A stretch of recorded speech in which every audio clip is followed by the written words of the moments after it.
Good evening, friends, neighbors. It is August 18th, 7 o'clock p.m.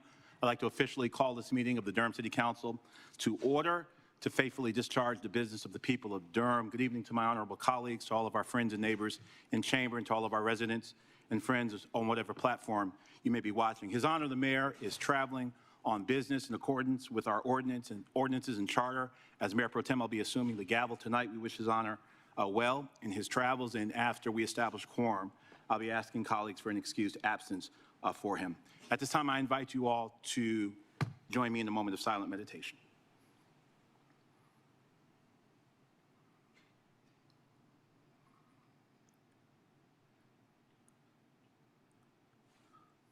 Thank you.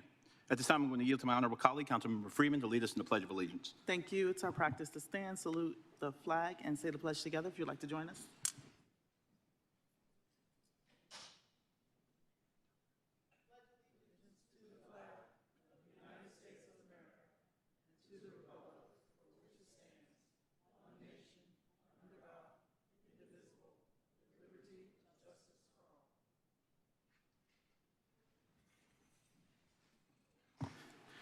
Thank you all so much. Madam Clerk, would you please call the roll? Absolutely. Good evening, everyone. Mayor Williams has requested an excused absence. Mayor Pro Tem Middleton. I'm here. Councilmember Baker. Here. Councilmember Caballero. Here. Councilmember Cook. Here. Councilmember Freeman. Present. Councilmember Riss. Here. Thank you.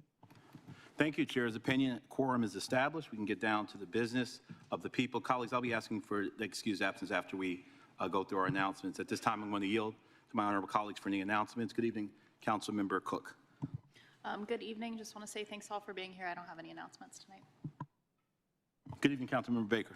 Good evening, and good evening to everyone who is here, and welcome, and I'm so happy to see you all. I just want to extend my warm welcome to Duke and NCCU students who are coming into town, and welcome to Durham, and welcome back to Durham. It's also back to school season, so I want to wish teachers and parents and students an exciting and safe and enriching beginning to the school year. And I also want to, there was a report in the news recently I want to encourage people to get their vaccines. Durham is actually a little bit lower than where we should be in terms of vaccinations, especially measles. I highlight that because student vaccination rates are really important, and also because there's so much misinformation, measles outbreaks in Texas. Let's just make sure to get our kids vaccinated. And then, of course, it's been another 2 weeks, which means there's been more news from our federal government, abducting families, consolidating power, eroding democracy, cutting programs and services and jobs that are affecting us right here in Durham. So I want to applaud all the work that's being done across Durham to push back against this. We'll continue organizing, continue doing that work. And meanwhile, we got to pick up the trash. We need to provide clean water, resurface the roads, and so there's a lot of great work that so many people across our city are doing, and I feel very encouraged and optimistic because of the amazing people that we have here in our beautiful city. So I look forward to this meeting and working with my colleagues. Thank you. Thank you, Councilmember. Councilmember Caballero, Councilmember Caballero, good evening. Good evening, everyone. Good to be here with y'all. Just very briefly, I want to shout out the Latino Credit Cooperative Union, LCCU. They celebrated their 25th anniversary, I think it was 2 weeks ago. And that is an entity that has over $1 billion in assets in between North and South Carolina. And they are homegrown in Durham. They are a powerhouse on micro-lending, setting up all kinds of families that normally wouldn't be able to borrow money for cars or purchase a home or get a small business loan. And they have done incredible work in Durham and across the state of North and South Carolina. And so I just want to shout them out this evening. And that is all. Thank you. Thank you, Councilmember. Councilmember Freeman, good evening. All right, we'll go on, swing back to her. Councilmember Riss, good evening. Thank you, Mayor Pro Tem. Good evening, colleagues, staff, residents. Glad to see you all. Mayor Pro Tem, good to see you in the chair seat there. Congrats. Thanks for leading us tonight. So I just got a couple things. I've been thinking a lot about transportation the last couple weeks. And you know, part of our challenge here as city council members is not only to govern for the challenges we have at the present, but really to lead this city going forward, city and region going forward, and anticipating things we're going to need in the next 15, 20 years. One of those is transportation. So the day after our last work session, Councilmember Caballero and I, Commissioner Jacobs, and many staff were at a meeting of the Regional Transportation Alliance. That's a region-wide group of business leaders, elected officials, and planners thinking about how do we plan for the transit of the future that we need in this growing region, right? So we had an important presentation on bus rapid transit, which you all have heard a lot about. This is often referred to as buses resembling trains. It's a quicker way to get to transit. We're working hard on that in Durham, as well as in Raleigh and Chapel Hill. And so our BRT line, our first one that's going to run between Duke and Wellens Village, is moving forward. A lot of other BRT lines are planned in the region, and there's effort to link those BRT lines up. So more on that to come, but that's a big part of what we're doing region-wide to make sure we build in more transit in our communities and get less car dependent. The second thing is, when we talk about this region, there's always this challenge. How do we get people to the airport without taxis or cars, right? And rapid transit on 40s, how do you get from 40 to the airport? So there's a new idea we talked about there called an RDU exchange station, which would essentially be a station that would be right above 40, where BRT lines could come in from Durham, from Cary, and elsewhere, right there above 40, and then shuttles from the RDU would come down to this exchange station and provide a way that you could actually get to the airport with shuttles and transportation that wouldn't be a car. So it's an innovative idea. It's not going to happen tomorrow, but this is part of the transportation planning we're working on. Again, your staff, your regional planners, and your elected officials. The last thing I want to say is that regional rail conversations continue. So we don't have the light rail, but we're still talking about now passenger or regional rail. That's the new conversation. Even with the change of administration, the Federal Railroad Administration is still funding trains, right? So we've got a plan in our regional transit planning organization to work towards this idea of passenger or regional rail, essentially running on the Amtrak lines.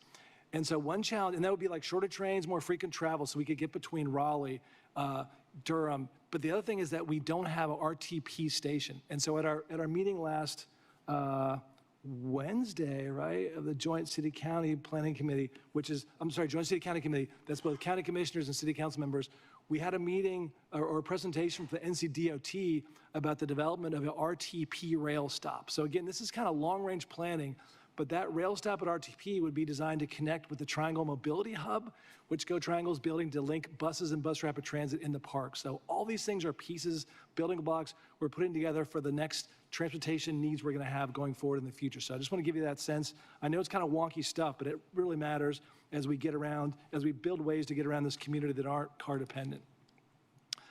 The last thing I want to say is that I was at a meeting last week of the Recreation Advisory Committee that I serve on, our monthly meeting. We had a great presentation from staff. I don't know if anyone from DPR is here. Great presentation from staff about the major improvements that are being made at Sherwood Park, which is right off of Cheek Road. Major improvements in the playground, courts, futsal court, basketball courts, and also a large playing field there. So great stuff that's happening with your penny for parks, but also it's also the EGI, the Equitable Green Infrastructure Funds, are also funding that work at Sherwood Park. So there's going to be a groundbreaking soon at Sherwood Park. Stay tuned for that. Great news for the community and the folks that live near Sherwood Park. So with that, Mayor Pro Tem, I yield. Thank you, Councilmember. Councilmember Freeman, we'll yield to you for announcements. Good evening to you. Thank you. And so many things. I definitely did want to commend folks with the Durham Housing Authority for jumping into action. I had a concern over in East Durham, and I do want to just take a moment and say, I know these folks are overwhelmed with the federal cuts and the shortage of funding that they have and the housing stock that they have, that there's so much work to be done. And it's incumbent upon all of us to try and work together to figure out how to support what they're doing and trying to keep folks in their homes as they face different challenges. I also want to, I'm trying not to touch this, but I can't help it. The concern that's been raised for me in the last few weeks, or it's been months, really around the federalizing of our police officers with military on the streets in DC is concerning in a way that I'm not prepared to face a challenge here in Durham. And I just want to make sure that we're all being called in on what's happening and making sure we're paying attention, because we know that policing in and of itself is a problem in the way that it's formed in our country, and to militarize it becomes even more of an issue. And it can happen in any city in this country, and I'm concerned that we're not prioritizing paying attention to what we need to in our community. And also, on a happier note, I do want to just send a very big shout out to the honorees from this weekend at the Durham Committee on the Affairs of Black People's 90th anniversary.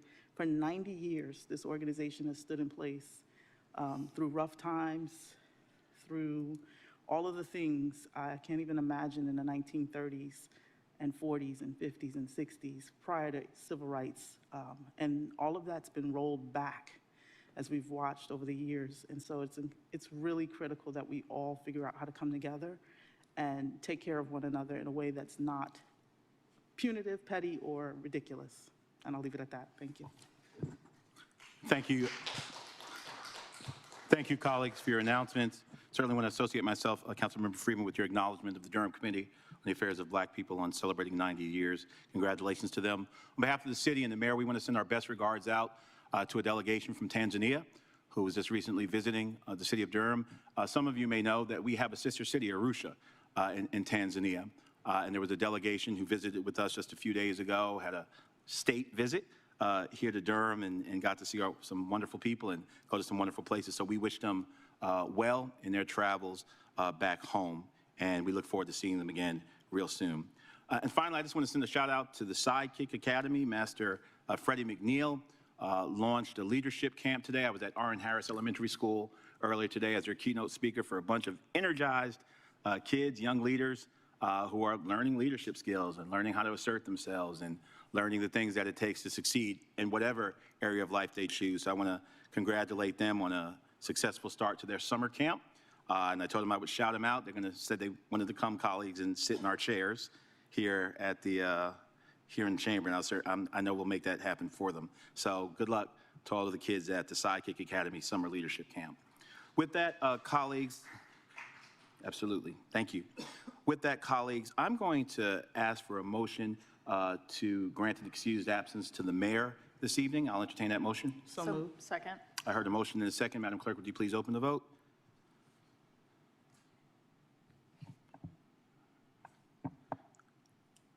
Please close the vote and report out. The motion passes unanimously. Thank you. His honor is excused. Colleagues, I'm also going to ask for an excused absence for this Thursday. I may or may not be using it. I need to attend a funeral on Thursday. I want to send condolences out to the Harris family, the Harris Johnson family.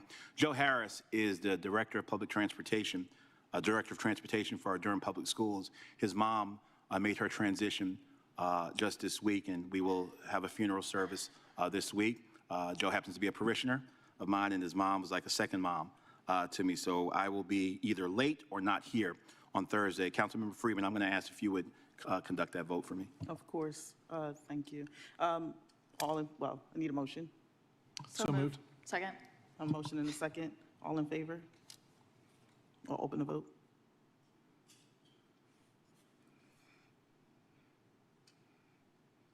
So sorry for your loss.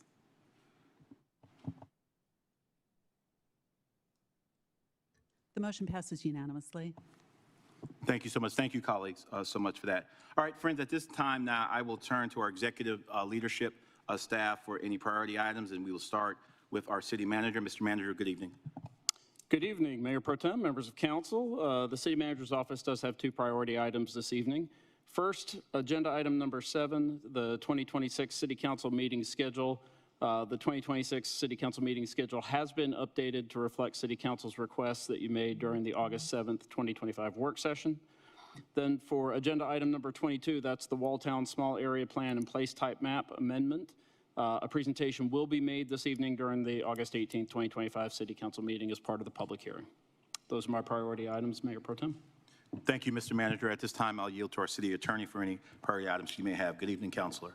Good evening, Mayor Pro Tem, members of the City Council. It's good to see you. The City Attorney's Office has no priority items tonight. Thank you, ma'am. At this time, I'll yield to our city clerk for any priority items. Good evening, Madam Clerk. Thank you, Mr. Mayor Pro Tem. The city clerk's office does have one priority item. We would like to refer item 3, the board and committee report, back to the city clerk's office. Was that item 3? Yes, sir.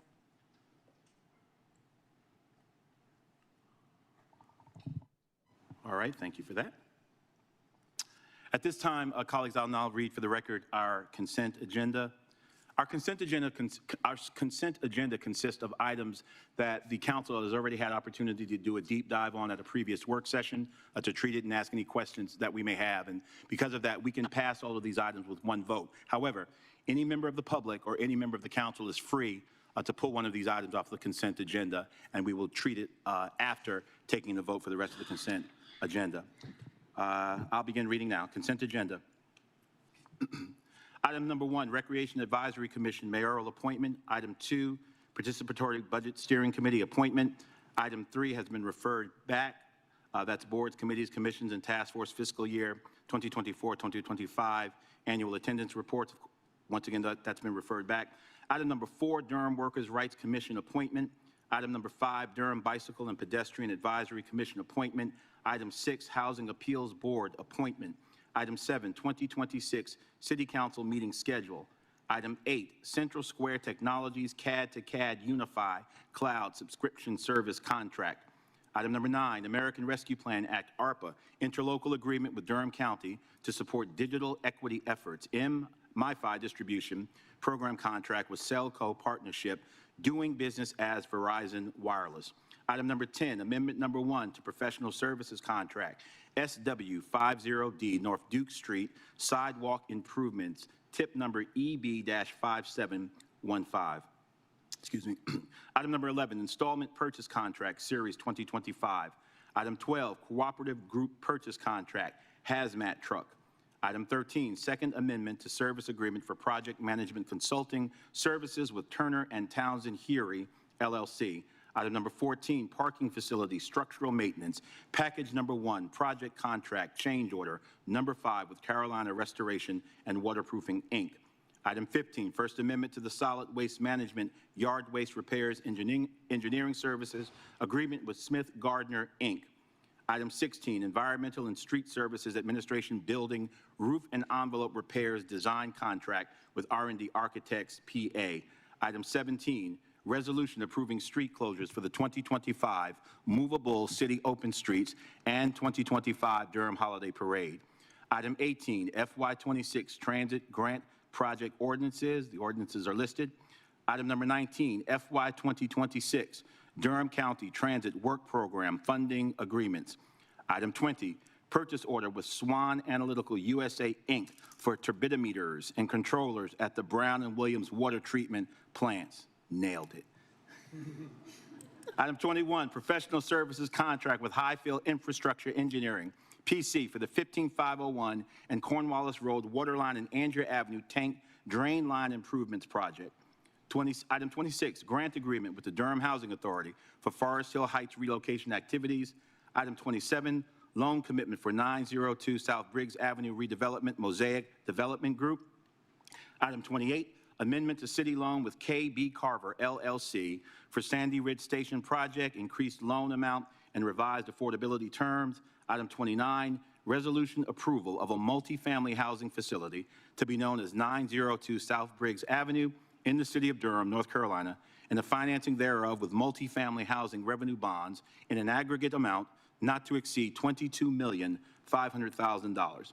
Under general business agenda, public hearings, which we'll take up tonight, item 22, Walltown Small Area Plan and Place Type Map Amendment with a presentation from staff tonight. Item 23, zoning map change, Fayetteville Flats.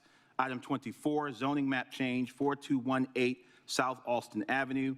Item 25, zoning map change, 303 US 70 Warehouse. That ends the reading of the agenda. Colleagues, at this time, I will entertain a motion to pass the consent agenda. So moved. Second. I hear a motion in the second. Madam Clerk, would you please open the vote?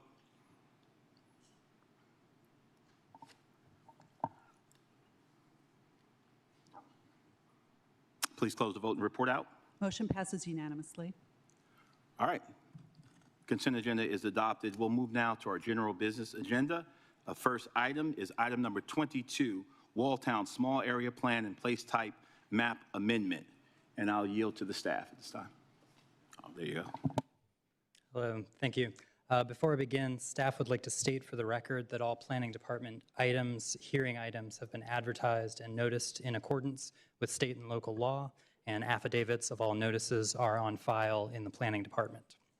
Hello, City Council. My name is Carl Kolosna, Senior Planner and Project Manager for the Walltown Small Area Plan. Today, I'm presenting the Walltown Small Area Plan along with proposed place type map amendments for 5 parcels in Walltown, which is case number A2500001. These are 2 separate but related items. I'm going to spend some time explaining what a small area plan is, including a brief project history, and then I'll briefly go through the main content of the plan. The full plan document is attachment A in your packet.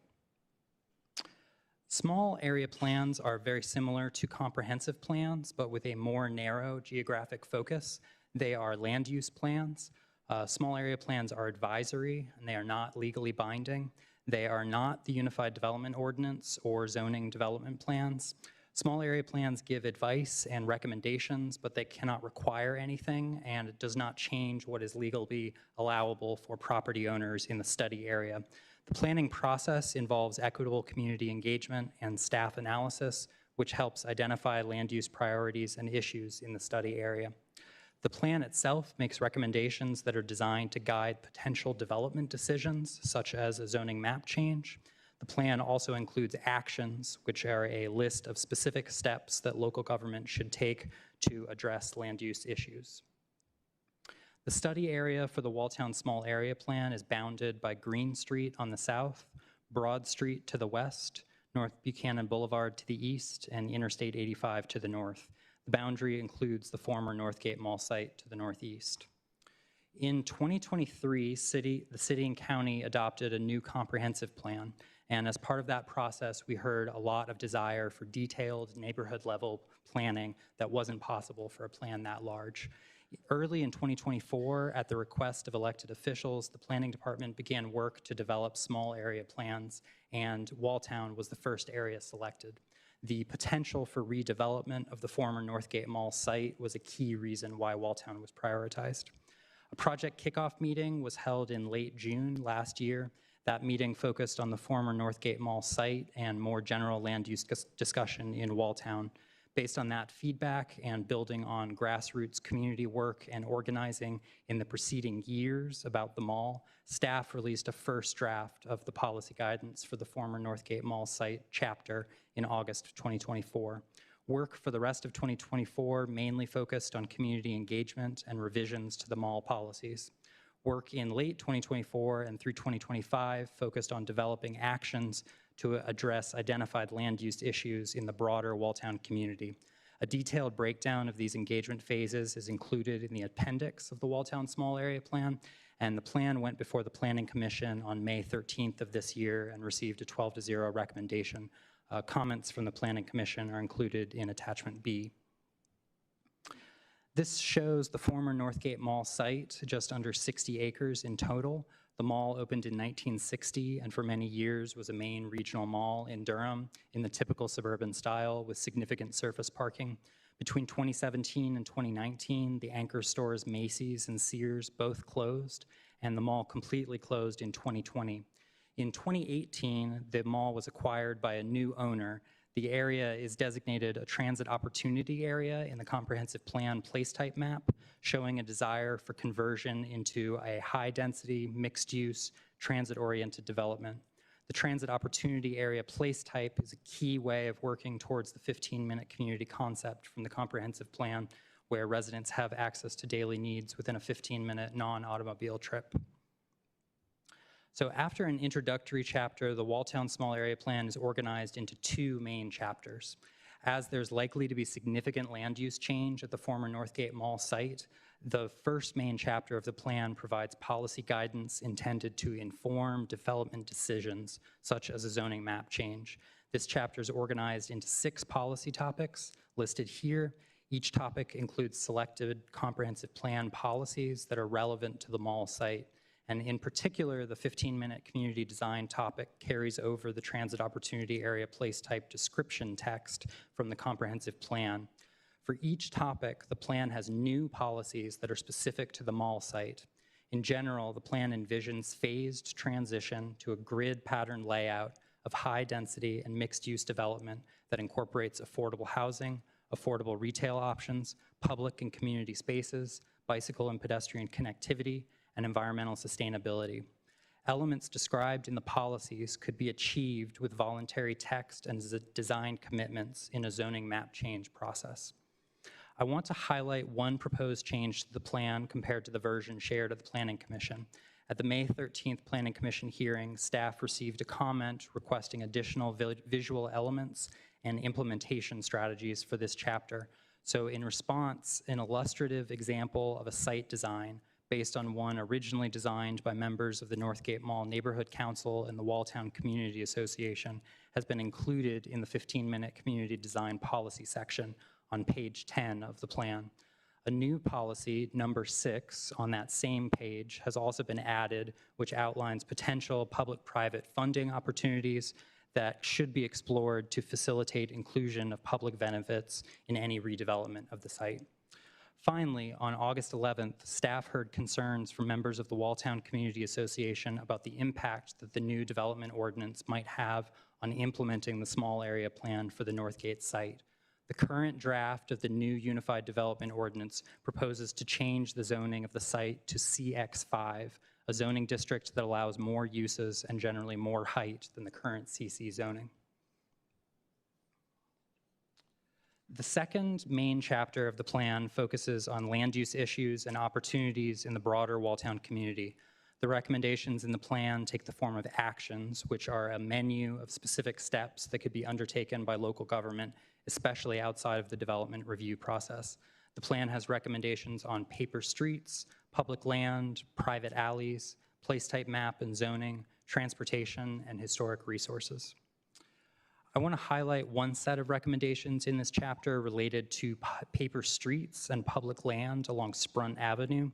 Paper streets are strips of land that were designated on official maps to become streets, but were not actually built out as streets, known as paper streets because they only exist on paper. These areas are problematic because they do not have a clear owner or party responsible for maintenance.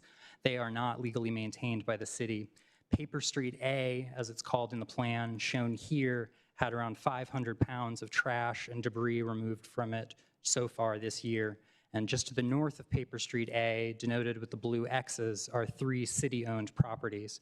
These 3 properties, combined with the paper street, make up just a little under an acre of land. This picture, taken from Sedgefield Street, shows Paper Street A and part of one of the city-owned properties. This city-owned land is not suitable for something like affordable housing, given environmental conditions. The Walltown Small Area Plan recommends exploring innovative use of this land, including potentially a pocket park or other type of public open space. At the May 13th Planning Commission hearing, 2 residents spoke in favor of changes to the Paper Street A, and 2 spoke in opposition. The recommended actions in the plan account for differing outcomes, and if adopted, the implementation of these actions would involve additional engagement, analysis, and discussion. Lastly, the place type changes recommended in the Walltown Small Area Plan are presented today as place type amendment, case number A2500001. They are shown here and also as attachment C in your agenda.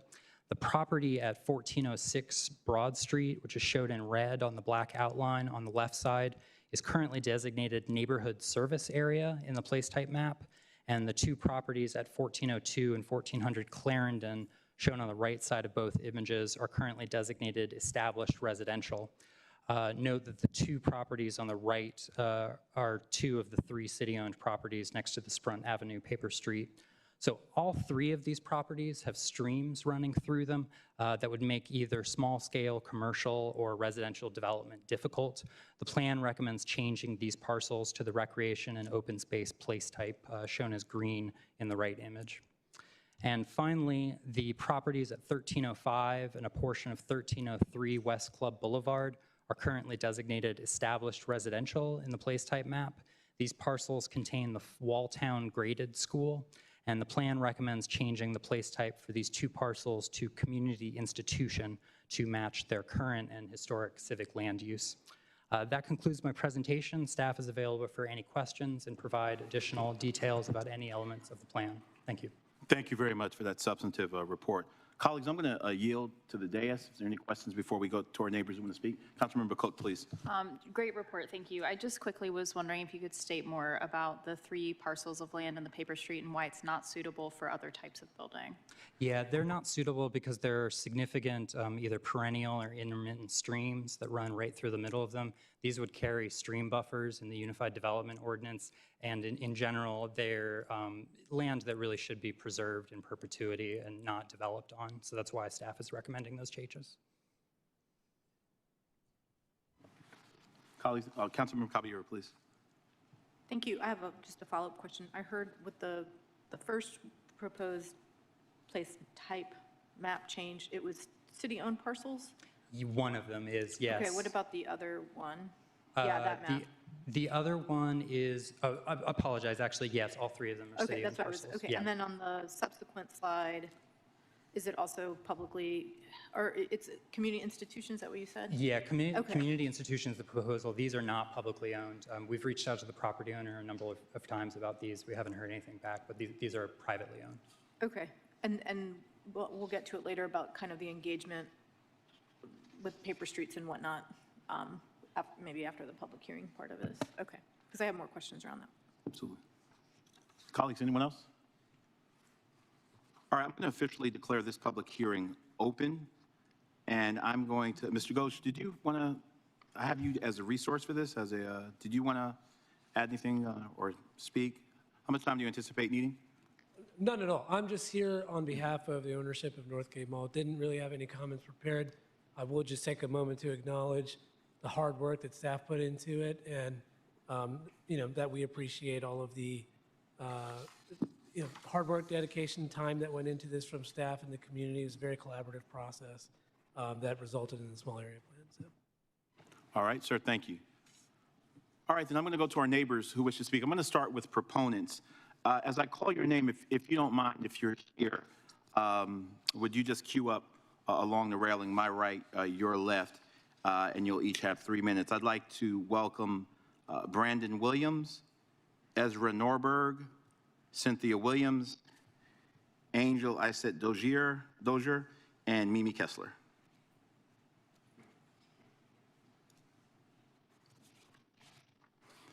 Good evening. If you just state your name, your address isn't necessary. We're glad you're with us. You'll have 3 minutes. Good to see you. All right. Thank you, dear Mayor Pro Tem, members of the City Council. My name is Brandon Williams, and for the last 6.5 years, I've been a core member of the Walltown Community Association's If you suspend, so the clock's not running. Sorry about that. Yeah, been a member of the Community Association's effort to advocate for a transformational redevelopment of Northgate Mall, a redevelopment that turns the mall into a place where all Durham residents, including those in the working class, have the opportunity to live, work, and play. In order to realize this vision, the redevelopment must include significant affordable housing, affordable retail, community and green space, and environmental sustainability. The Walltown Small Area Plan turns these priorities, which have been developed with input from hundreds of residents across Walltown and other neighborhoods proximate to the mall, into policy recommendations that will influence future land use decisions about the former mall site. The ability for residents to shape the way our city plans, designs, and builds the physical environment is critically important for establishing justice, safety, and flourishing for all. Small area plans are a powerful tool for supporting resident voice, and we want to affirm your decision to invest in this practice for communities across the city. However, we also recognize that our power as residents only goes as far as the zoning laws that govern what can and cannot be developed and built. Tonight, we affirm residents' power expressed in the Walltown Small Area Plan. We also raise serious concerns about the ability to leverage this power in light of proposed changes to Durham zoning laws as codified in the Unified Development Ordinance, or UDO. As currently drafted, the new UDO will undermine the community's work by granting expanded height and research and development capabilities that are currently restricted at the mall site. These restrictions are what grant residents and the city power to negotiate with developers for community benefits. If we grant these changes in the UDO instead of a rezoning application, it would eradicate our power to ensure that what happens with the mall is consistent with the priorities outlined in the Small Area Plan. And the UDO won't just erase this leverage for Walltown, but for other Durham neighborhoods like Hayti and the West End and Lakewood that have been fighting hard to align the redevelopment of old shopping sites with the needs of their residents. And the UDO won't just impact these major commercial property redevelopments, but also change what happens in the residential parts of our neighborhoods. And we're not just talking about communities near the center of town, but those extending all the way out to the county lines. We are not against growth and development. We simply want the power to shape and influence that growth and development so that it creates opportunity for all of Durham's residents. Tonight, we ask you to approve the Walltown Small Area Plan as an affirmation of resident power in planning and development. And we ask that you protect our power to negotiate for the community-centered vision we hold. And regardless of whether folks have a small area plan or not, we ask that you affirm and uphold the voices and visions of residents across Durham to shape the change happening in our city. Do not give away our power. Thank you. Thank you very much. Mr. Norberg? Good evening. Thank you for being with us. You have 3 minutes. Hello and good evening, Mayor Pro Tempore Middleton, members of the Durham City Council, and members of the audience. My name is Ezra Norberg. I'm a senior at Riverside High School, and I'm here tonight to urge you to accept this rezoning proposal of the properties located at 1400 and 1402 Clarendon, 1406 Broad Street, and 1303 and 1305 West Club Boulevard. I'll begin with the paramount parcel, in this case, to me, 1400 and 1402 Clarendon. These properties are currently zoned as established residential, allowing for new housing, but this would be a major negative for the community. The land is currently unsettled, and it serves as an oft-utilized throughway between Clarendon and Sedgefield. This is the paper street that was discussed earlier. This pathway is beloved and vital to the neighborhood, and it provides a safe shortcut between the two residential streets without forcing pedestrians onto Guest Road, which is heavily trafficked. I know that me and my friends often use this to get between our houses and to the gym located in Northgate Mall. For this reason, I think that recreation and open space zoning is the right fit to preserve this natural throughway. Next, the property at 1303 and 1305 West Club Boulevard, which currently houses a charter school. The reasons to rezone this these are clear.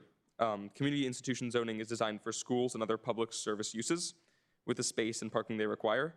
Neighborhood service area zoning, by contrast, is intended for small shops and offices.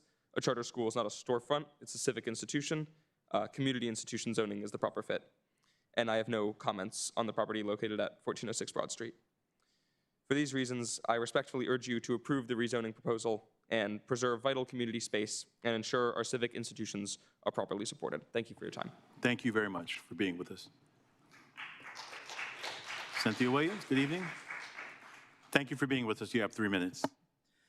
Good evening, Honorable Mayor Pro Tem Middleton and City Council members.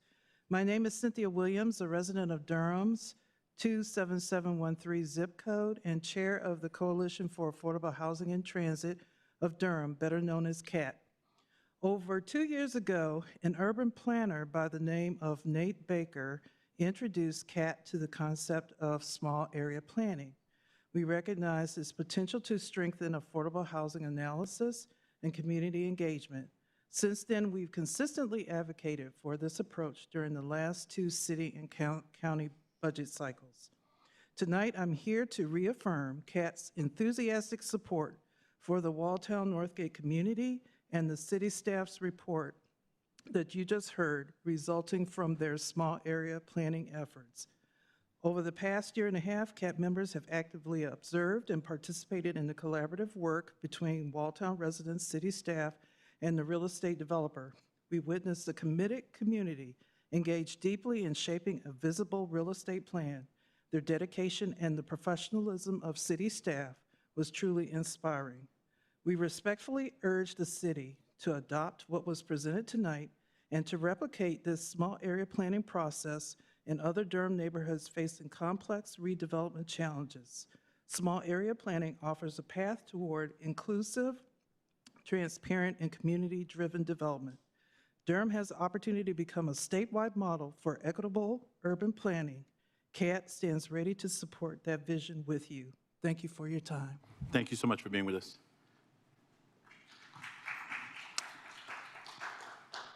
Good evening. Thank you for being with us. You have 3 minutes. Good evening, City Council members, Sir City Manager, Madam City Attorney, and Madam City Clerk. My name is Angel Isette Dozier. I am a resident on the land that's formerly known as Pine Street. If you know about the Hayti community, that is one of the original streets in the Hayti community. I am here in solidarity and alignment with the Walltown community. And I want to be clear, several years ago, Hayti organizations have been working diligently toward a small area plan, probably for at least 7 years, under the guidance of Councilmember Nate Baker before he was a councilman. We are actively defragmenting, not disfragmenting, because that's not a word, the injustices that have plagued our communities, especially historically Black, brown, and other communities of color. I'm not sure if most of you have been aware of this work, but we are, in view of Walltown's leadership in this process, as both necessary and inspiring, and we stand shoulder to shoulder with the Walltown community in this work. This is bigger than Walltown and Hayti, though. This is about Durham and how Durham chooses to handle its Unified Development Ordinance. If the new UDO is not edited and applied justly, ethically, and with transformative wisdom, then small area plans risk becoming symbolic instead of transformative. These plans cannot simply be another checkbox. They must reflect the lived history of our neighborhoods and the communities that have endured decades of neglect, divestment, and displacement. Durham has the opportunity once again to lead the nation, as you did with the Equitable Community Engagement Plan that was adopted in 2018 by the former mayor, Steve Schewel. You had the chance to show what it means to be truly progressive, not in rhetoric, but in practice. That requires sincerity of intention from the city council, city leadership, and more importantly, integrity of impact. The decisions you make tonight will not only affect zoning lines or places within the city of Durham. They will determine whether communities like Walltown and Hayti finally receive justice in planning, or whether we see another round of broken promises and displacement under a different name. I urge you to adopt these motions with a full recognition of what they mean. An obligation to ensure that the Walltown Small Area Plan and the Hayti Small Area Plan that must follow are implemented with equity, transparency, and accountability. Thank you very much Thank for being you. with us. Thank you. Mimi Kessler, good evening. Thank you for being with us. You'll have 3 minutes. Thank you. Good evening. I have a policy question. I'm really interested. I really liked the small area plan. I liked the process. I participated more as an observer, and I think it turned out really well. But there's a policy issue. We have a comprehensive plan, and that was spent that we spent a lot of time and money on. That was applied to the small area plan. But we hear that the new UDO will be allowing more leeway for developers to build by right, and therefore fewer requirements to involve neighbors and avoids public hearings. When there's a property that the owner wants to develop their way, but is at odds with the small area plan, what will happen? How will the people's voice be heard? We won't know about it. We would have no venue to object. The only thing that has kept the current owner of Northgate Mall to build what was nearly the antithesis of what the community wanted and needs was the people objecting. We want to decide where Durham goes from here, not someone from somewhere else telling us what we need. Please tell me how the small area plan will have teeth so we get what we want. Please do not ruthlessly cut out our voice. Thank you. Thank you very much.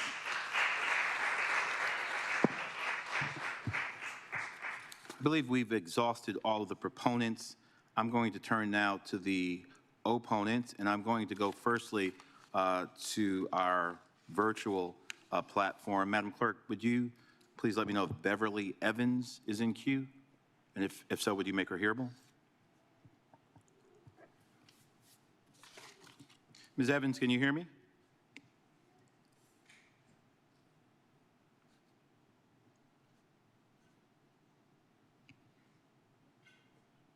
I'm not on the platform, so you have to let me know.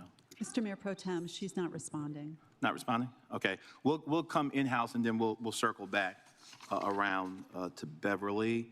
I have Audrey Mitchell. Are you in chambers with us?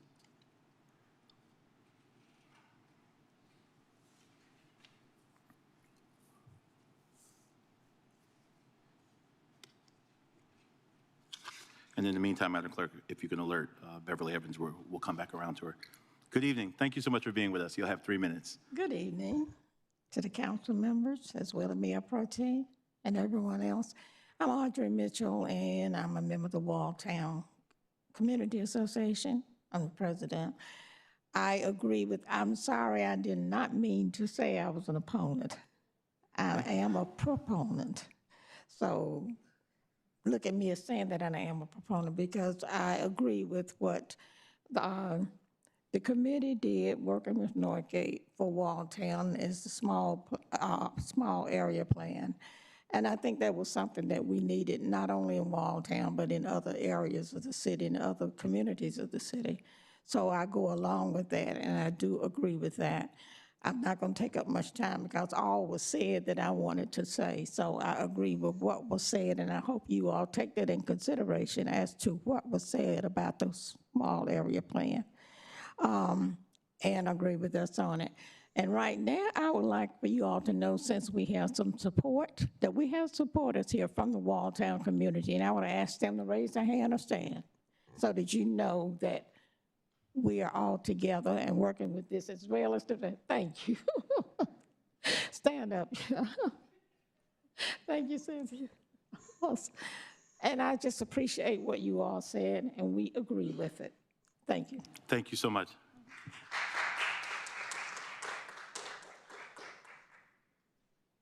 Madam Clerk, do we have Beverly Evans? Mr. Mayor Pro Tem, Ms. Evans has not responded to the unmuting. All right. Thank you much.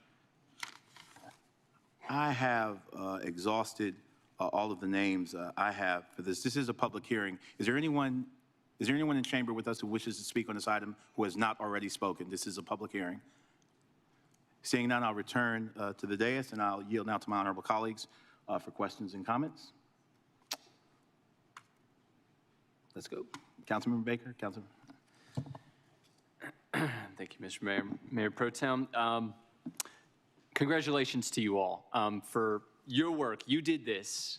This small area plan happened because of you, and you actually did the work. Small area planning is hard work for the planning staff that conduct and manage the process. And somehow it was a little bit easier because the neighborhood had already come together and done it on their own time and on their own dime. And that's amazing. I mean, the work that has gone into this over years is unprecedented, sets an incredible model, and really set the direction for the official city and county conducted planning process on its own. So you should pat yourselves on the back for the hard work that you've put into this. Small area planning is so important from a philosophical standpoint, because we as human beings deserve the right to be able to shape the world around us, the world that we live in. We shouldn't just live in the world that is shaped for us. We should be able to have some sort of influence over that collectively, not in a way that excludes others from joining us, but in a way that is better for us and our neighbors and the future generations that come to us. So from a philosophical standpoint, small area planning is a great way to do that. And from a practical standpoint, small area planning just asks us simple questions. Where are we today? Where do we want to go? And how are we going to get there?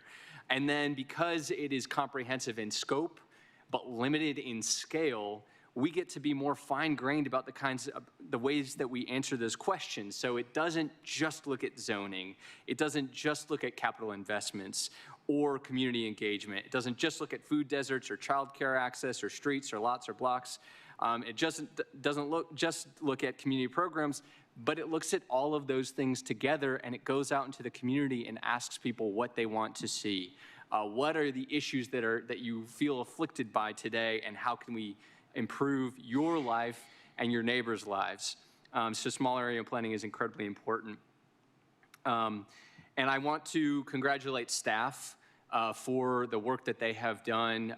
Everything that I've heard coming from residents, not just today, but in prior months, people have felt that this process was trustworthy, have felt trustworthy of the process itself and the outcome, especially the goals and the policies of the plan. They're amazing, they're fantastic, and they provide a lot of certainty and direction. I also want to applaud a representative from the landowner for coming, because there is tension between what the working class people of Walltown want and what the large landowners on the North Cape Mall site want, both in the neighborhood and on that site. And what the city can do through small area planning is release some of that tension and make sure that people are coming together and that we can actually be productive and lay out a course for development of that site. I also want to say that I hope that we can build this kind of trust in the other future small area planning processes that we conduct in this city. And on top of that, I also hope that we can include some other elements too. This is one of the first small area plans that we've worked on. We're working actually with Downtown Durham Incorporated as well to potentially adopt the Downtown Durham small area plan in the near future, and the work that they've done. So we will have two great small area plans to begin with, and I hope moving forward we can do this and even better, and make sure that we include things like case studies and best practices, make sure we include more illustrative visuals, make sure we're looking closely at food access and childcare access and opportunities for filtering in live, work, and small-scale commercial, and providing those kinds of opportunities for people who live in neighborhoods and need to access those things on a daily basis, where to focus retail and mixed use, and all of the issues that we see that are part of urban planning. So I'm pleased with the community's trust in the process, making official all of this work that has already been done. And no, it is not perfect. It's not trying to build utopia. It is balancing what we want, the North Star, with what is also reality. What can we realistically achieve? And some of the policies include, we want to achieve this amount of affordable housing, but to achieve this amount, we'll need to see some public dollars skin in the game. So it's a realistic and visionary document. And I truly believe that we can have a situation where everybody wins, where these large sites around our city that sit adjacent to neighborhoods can be redeveloped with market rate and affordable housing and all the different things that people who live in those neighborhoods want to be able to access on a daily basis. So once again, congratulations to you all for all the work that you've done. I also know, and we've received a request from the neighborhood to include some additional language, as stated as follows. I'm not making the motion right now, but I want us to consider adding this in our motion to include in the small area plan document, so it doesn't actually make any official legal changes. In order for Durham residents and elected officials to retain their power in the mall's redevelopment, the limitations of the current zoning at Northgate, including height limits and not allowing research and development, should remain in place until a rezoning application is submitted by a developer. So when the time is right, I will include that as a requested amendment to the motion. Thank you. Thank you, Councilmember. Anyone else? Councilmember Caballero. Thank you. These are going to be questions for staff.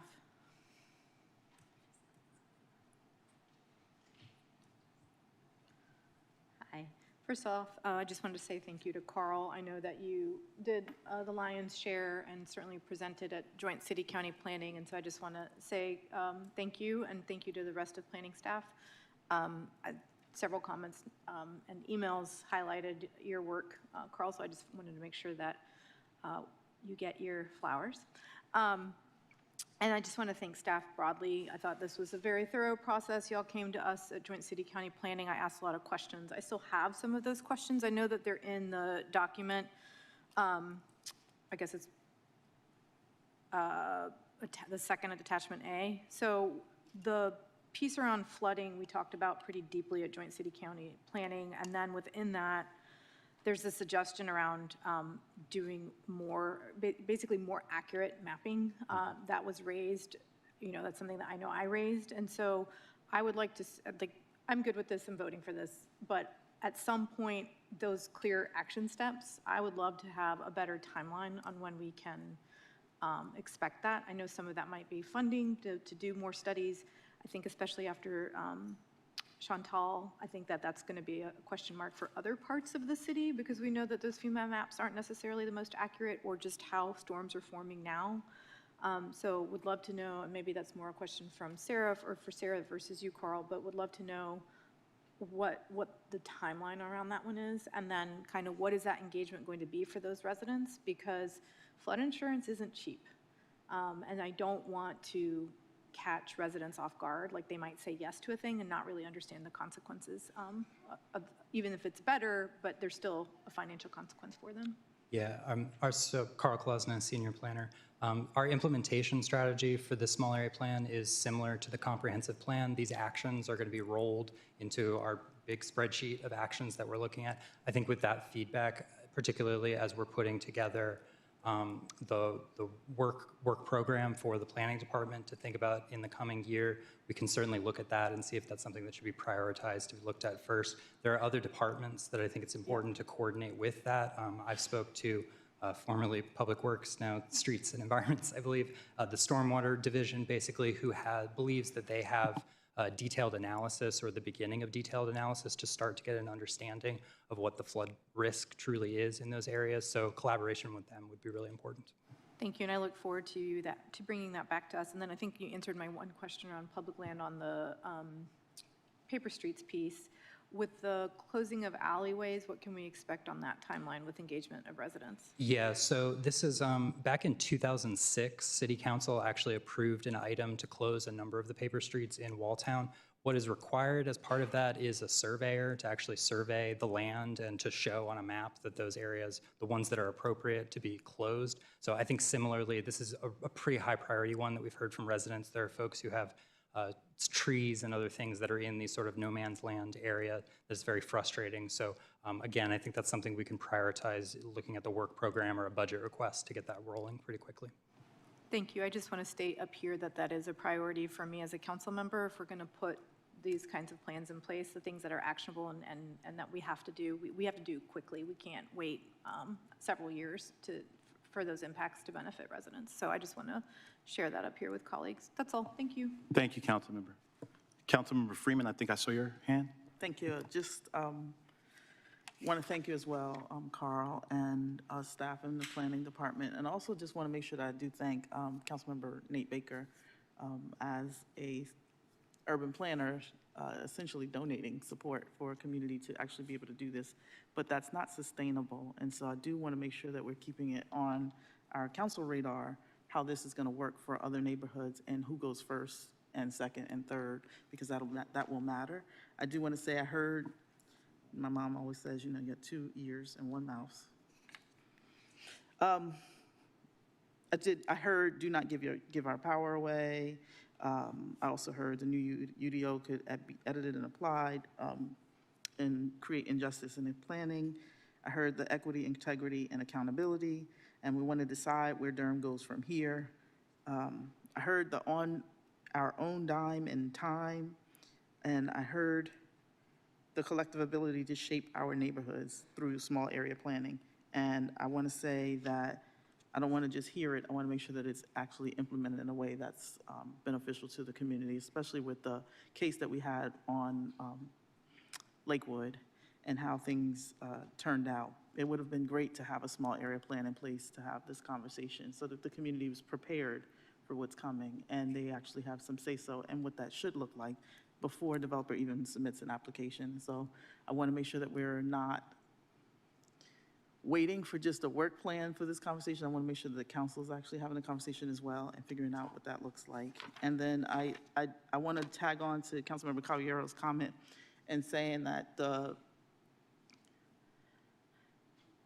I know that Keep Durham Beautiful leans in heavy on the space around, you know, cleanup and horticulture and all that, but I'm not sure for, I guess for our city manager, what that looks like in our new reorg and who's tagged with that. And so I would love to figure out how to make sure that it doesn't become a dumping area, because I noticed that in my own neighborhoods. And so it was just a thought to make sure that I pinged.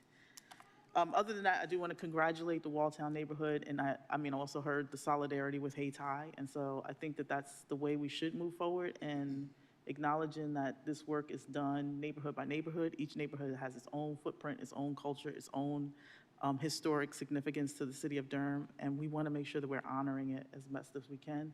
I know for the Walltown neighborhood, sitting with Miss Audrey and hearing her tell stories about how the city, or how this piece of the city was planned and created based on Mr. Wall and his history as a Black employee of Duke University. And so I want to make sure that we're honoring that as much as we possibly can across the city and making sure we're not losing the history of our communities. Thank you.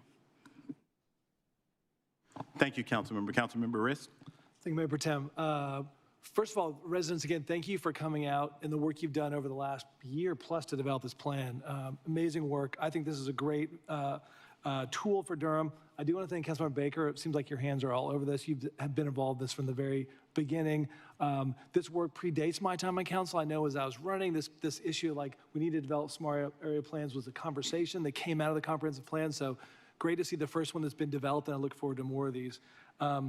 For this one, I do like the focus on the transit opportunity area, especially this kind of notion of a regional-oriented transit opportunity area and focusing on that.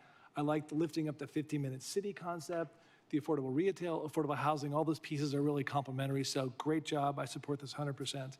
I have two questions for staff. Also, I do want to thank Carl as well. Great job. I know it's your first presentation before the council, so thank you so much for your work on this, both the whole small area plan, but also your presentation tonight.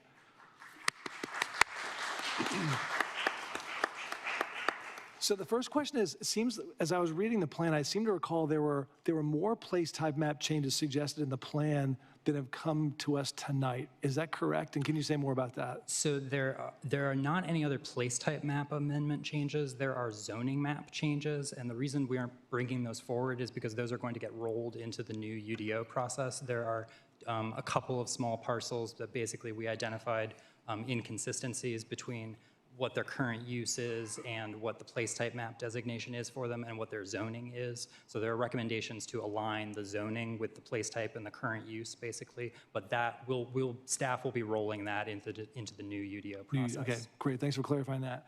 And then the second question is, I like the work on the sort of Paper Street A and those two city lots that are right adjacent to that, right? Mm-hmm. And thinking about potentially a park there. I guess my question as a Recreation Advisory Committee member is, have you talked to DPR? Because, we just passed earlier this year this large Parks Comprehensive Plan, which does talk about a policy, it's either in the plan or we adopt it separately, a policy for accepting new parks. Because, of course, as our DPR grows, and we add new parks, we also have to maintain those. So I'm just curious if you had a conversation with DPR about how this might fit in with their plan for, their comprehensive plan for 10 years of growing the Parks and Rec Department. Yeah, absolutely. I have been in conversation with them. There's a task force currently that's looking at paper streets across the city that has representatives from a number of groups, including DPR. So there's excitement about innovative use for that property. I'll also mention something I didn't mention. The Office of Performance and Innovation has a Bloomberg grant that's the Love Your Block program. They selected, I was lucky enough to collaborate with them over the last 6 months or so. They selected Walltown as their first area, and that Sprunt Paper Street and those lots were actually one of the projects that were identified for preliminarily some funding, which is exciting for me as a planner because it's not something that would be happening, sometime even in the short future, but something they'd be talking about really implementing, looking at are there beautification or conversations that can happen among people. So there's that stat about 500 pounds of trash being removed. That was as a result of cleanup activities that had been associated with that just in the last couple of months. Great, thank you for clarifying. Thank you, Councilmember. Colleagues, anyone else before I add my comments? All right. Councilmember Cook, did you have anything? All right. Thank you all so much, neighbors and friends, for coming out, and colleagues for your wonderful comments. I'm going to be supporting this small area plan tonight, but I want to be very clear on what we're voting on tonight and what actually this entails. I think it was you, Ms. Kessler, and forgive me for singling you out, but you were at the microphone who asked a question. What happens if developers don't want to comport with this plan and want to do what they want? What can we do? Nothing. And we need to be very clear about that, what this is that we're voting for.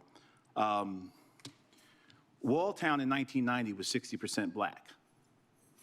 It's now 60% white, which is not and that's not a problem, but you need to understand that the folk who participate in the small area plan conversation are the folk who participate in the small area plan conversation. So I want to be clear, what we're voting on, we are not addressing the injustices of the population that used to comprise Walltown. They don't live there anymore.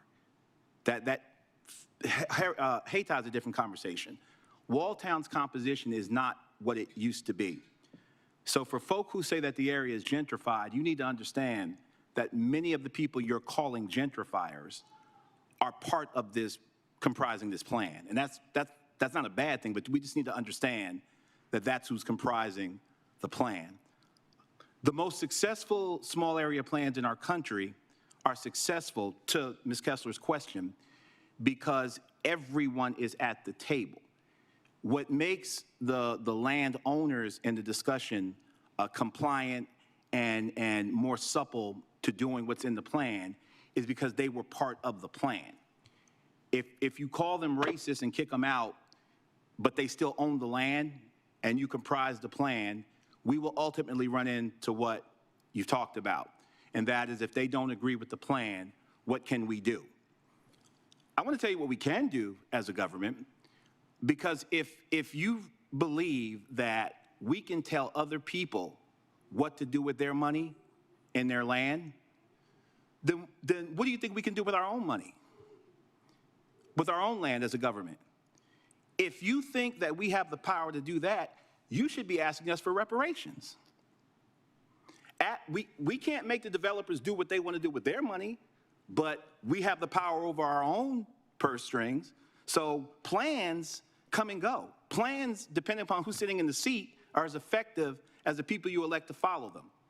And the notion that the UDO will do violence to this plan, let us remember, the UDO is being informed by a comprehensive plan which was drawn from the community. The future place type map was drawn from the community. So we can't act like one section of the community is at war with the rest of the city. That's an inappropriate conflation. What we need to be asking for, if we want to make sure that we get what we want, is some money.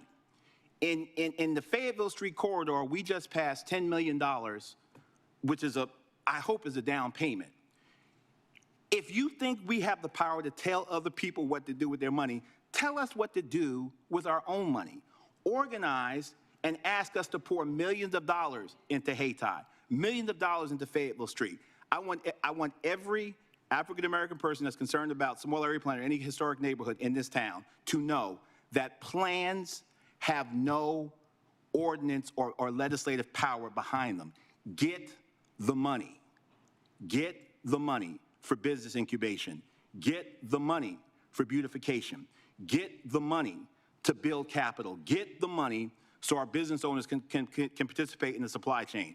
I'm voting for this small area plan, but let us be clear. The folk who we wanted to rescue don't live there anymore. The neighborhoods that still retain the character, we need to be talking about more than just plans. We need to be talking about millions of dollars. So if we're going to flex on developers with their money and their land, flex on us with our money. It's your money. We already have your money in your taxes, in our checkbook. So flex on council members to come to us and say, let's pass a historic, groundbreaking, municipal level reparations plan. Tell us what to do with our money. I'm going to support this small area plan. Congratulations to all of you who organized and who pushed it.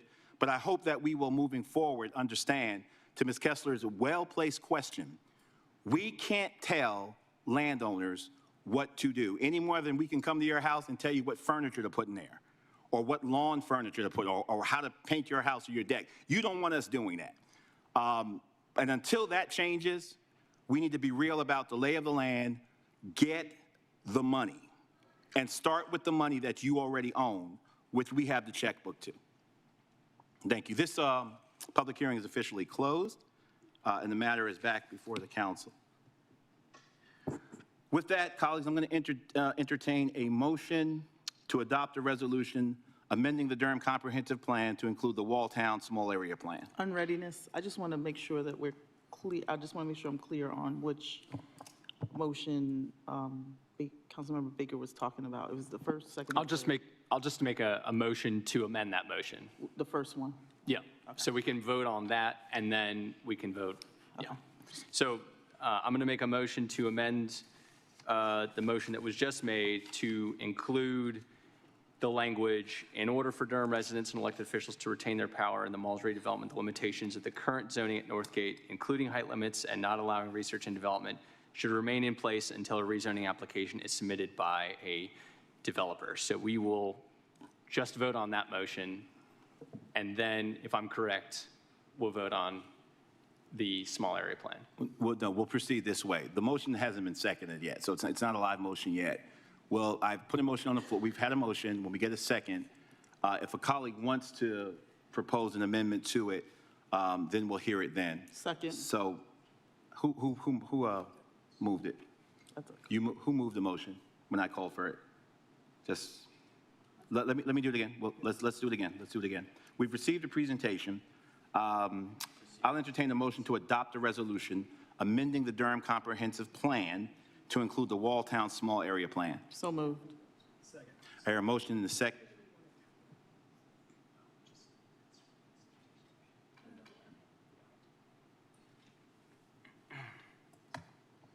Councilmember Baker, you want to propose your motion at this time? We have a live motion now. Same motion. In order for Durham residents and elected officials to retain their power in the mall's redevelopment, the limitations of the current zoning at Northgate, including height limits and not allowing research and development, should remain in place until a rezoning application is submitted by a developer. And that would just, at staff's discretion, be included somewhere in the small area plan. I would make the motion to accept the friendly I amendment. can't hear you. I would accept the friendly amendment.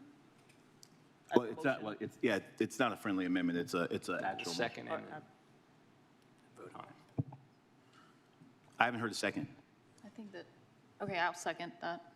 Okay, This is discuss. for the new language, or the language to be added to the motion, is that correct? Yes. This is a second for Councilmember Baker's motion to Yes. amend the motion that's currently on the floor. That is the second that I would like to put on the floor. Okay, I have a question.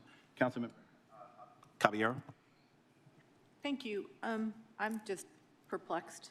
So we have a motion and a second to adopt the resolution amending comprehensive plan, and then we have an additional motion. Is this a friendly amendment to that? We have a live motion, and we have a secondary motion to amend that first motion.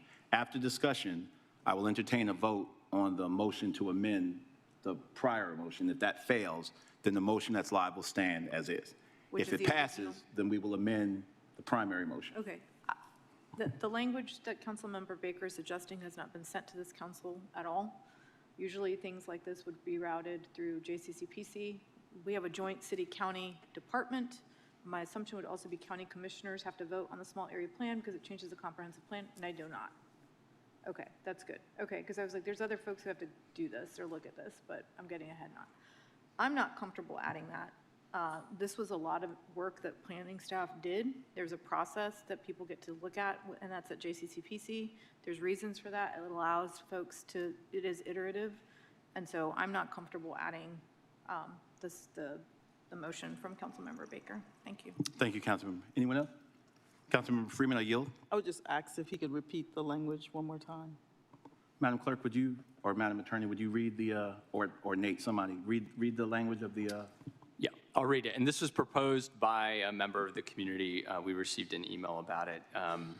The language that was requested is, in order for Durham residents and elected officials to retain their power in the mall's redevelopment, the limitations of the current zoning at Northgate, including height limits and not allowing research and development, should remain in place until a rezoning application is submitted by a developer. thank you. Hold on, Councilmember Freeman, did you finish? Yeah, thank you. I was just trying to make sure I understood, because I do believe that it had been surfaced through the community, and so I would be supportive. Thank you. Councilmember Riss? So did these emails come in, this afternoon, this email came in this weekend, today, this morning, this afternoon? If I can ask the community member who submitted the request, Brandon Williams, if you want to speak at all to the language. Hold on a second. The public hearing is closed, but no, I will extend the courtesy to my colleague and invite you up. But I do want to be clear, the public hearing has been closed. We're debating a live motion. Yes, thank you. Just a clarification, written comments could be submitted by 2 p.m. today. There was a written comment that was submitted that had this specific request in it. So that's the clarification. Thank you.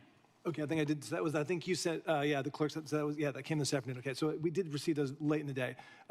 So I'm just trying to understand, so the spirit of your motion is that you want to keep the same zoning designations that are currently in the UDO. They would apply even after we pass the new UDO. The same zoning designations would still apply. Is that what, I'm just trying to understand this, what you're trying to do with the motion. The spirit of the motion is to ensure that we are not substantially increasing the heights that can be allowed on the site and the uses that can be allowed on the site, simply to ensure that that we retain negotiation power. But how would we be changing? You're saying that would be in the new UDO. So you're saying nothing would be in the new UDO. This would just be a recommendation in the plan itself. I'm still confused. All right. Yes, Councilmember Caballero. Thank you. I appreciate the language. The point is that this is an advisory document, and I feel like we are getting into regulatory language when we start talking about height restrictions and things like that. And so I think that the point of the UDO rewrite is to talk about those regulations. This is an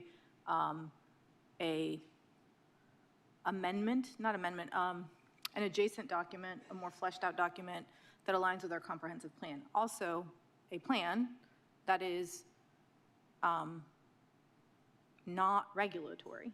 And so I very much am concerned with adding what I perceive to be regulatory language into a document that does not actually have. It's up to us, the 7 folks up here, to honor the comprehensive plan or not. And sometimes we don't, right? Because there's a rezoning that we were like, oh yeah, that makes sense to change that place type a little bit or whatnot. We've literally all 7 of us have made that decision sometimes to say, oh yeah, the comp plan calls for this. I understand why this rezoning application may not align 100% in that way. And so that is our guiding document. My understanding of a small area plan, and this is why I do question whether it's a slippery slope to that horrible thing, the neighborhood protection overlay, right? Like, is this just a new neighborhood protection overlay? We're just going to use a new term, where it's where people get to create their little, essentially in urban communities, gated communities, and dictate, and it impacts supply. And so we have a UDO rewrite underway that has its own very in-depth engagement process.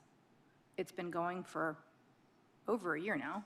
And so that is the process that people need to engage with if they want to get into regulatory language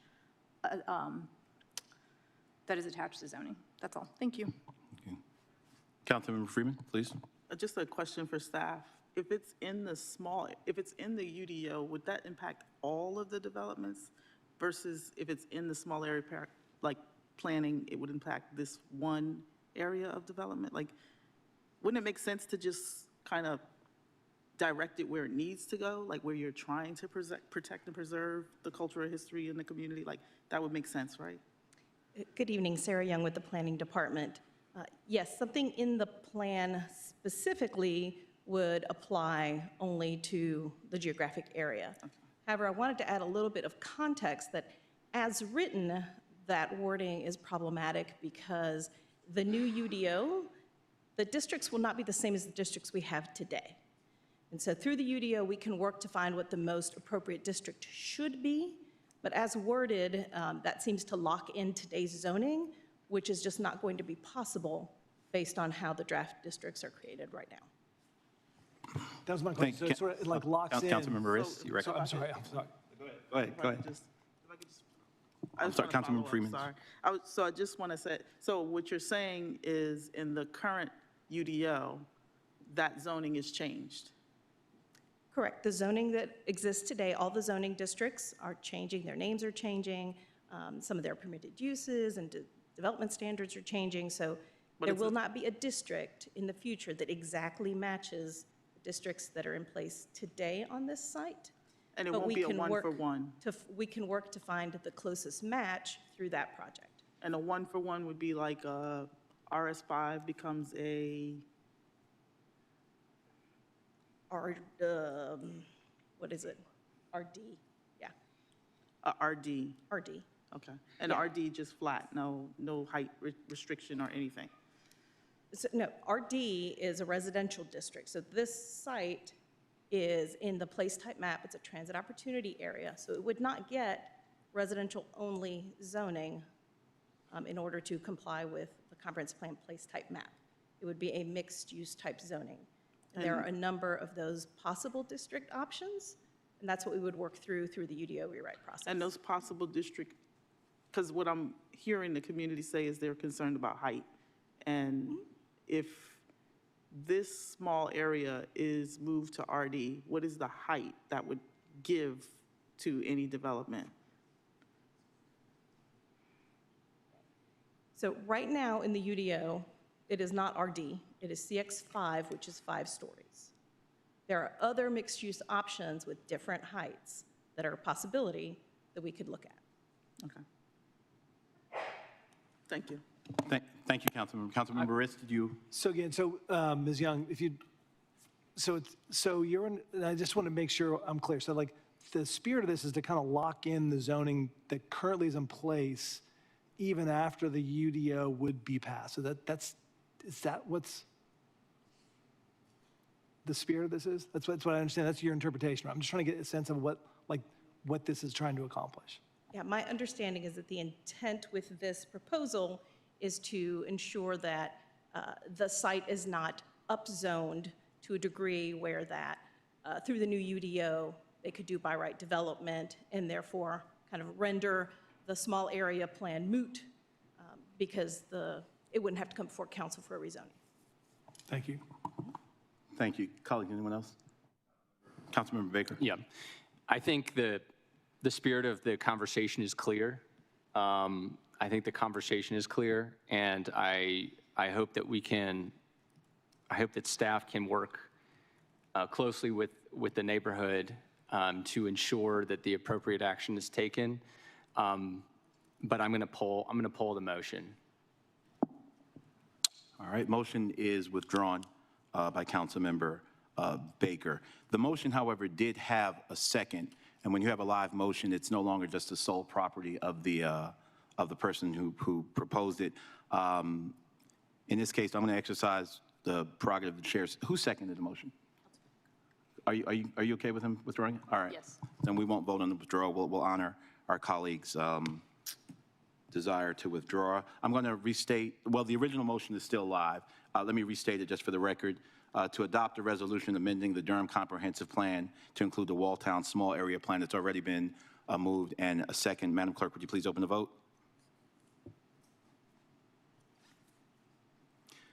Please close the vote and report out.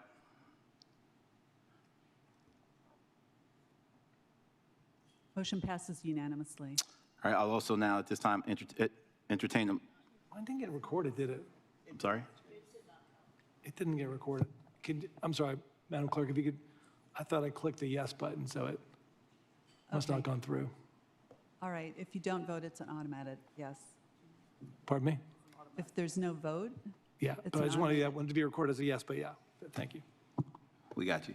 Motion to adopt, I'll entertain a motion to adopt a resolution amending the Durham Comprehensive Plan as shown in Attachment C by taking properties out of the established residential and neighborhood service area place types and establishing them into the recreation and open space and community institution place types. So moved. Second. I hear a motion and a second. Madam Clerk, would you please open the vote? Did you vote, man? You good? All right. Please close the vote and report out. the motion passes 6-0. All right. Thank you so much. Item 22 is discharged. Thank you so much, residents and friends who came to speak on this matter. We will move on now to item number 23, zoning map change, Fayetteville Flats. I'm going to officially declare this public hearing open. And you have, excuse me? You're out of order, ma'am. Madam, we'll receive the staff report on item number 23. Thank you. The public hearing is open. Mayor Pro Tem Middleton and honorable council members, good evening. I am Peyton Burgess with the Planning and Development Department, and I am happy to be here with you tonight.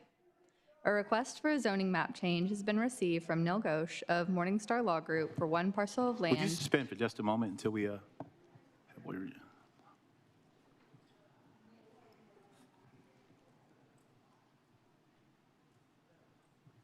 All right, thank you. Let's continue. A request for a zoning map change has been received from Neil Ghosh of Morningstar Law Group for one parcel of land totaling 9.77 acres and located at 3707 Fayetteville Street. The current zoning is residential urban 5. The applicant proposes to change this designation to Plan Development Residential 22.449.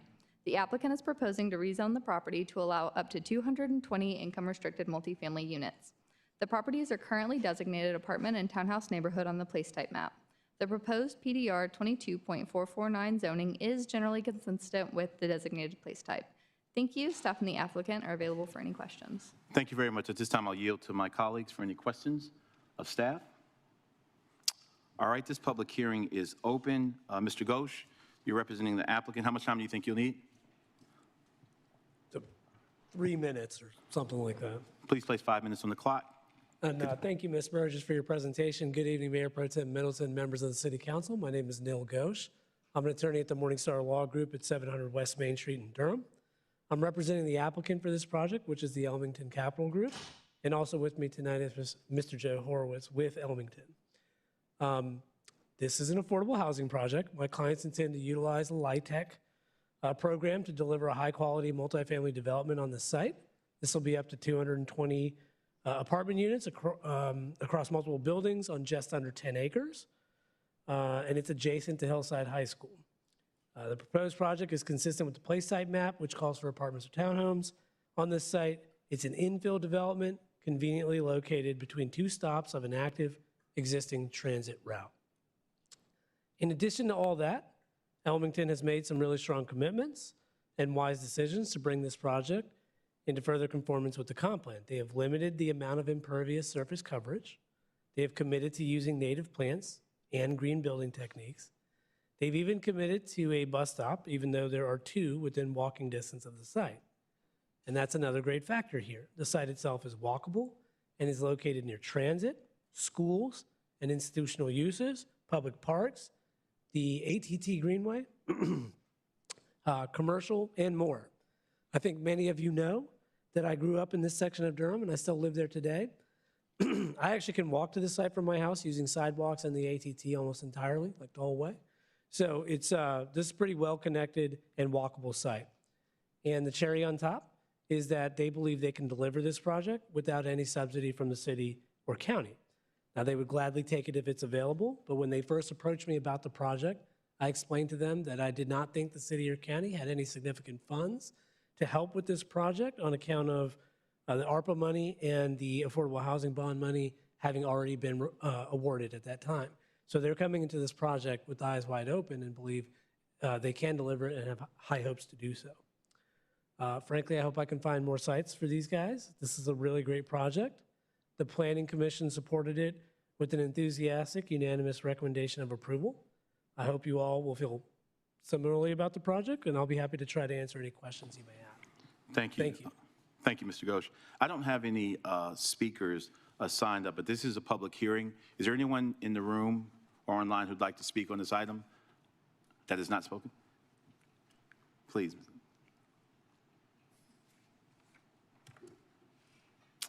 If you'll just state your name, you'll have 3 minutes. Good to see you. Thank you for being with us. Anita Scott Neville, native of Durham, and I did in fact grow up in this area that you're referring to. I've never heard it referred to as Fayetteville Flats, and my concern because of input from others who, like me, have grown up there and who live in that neighborhood.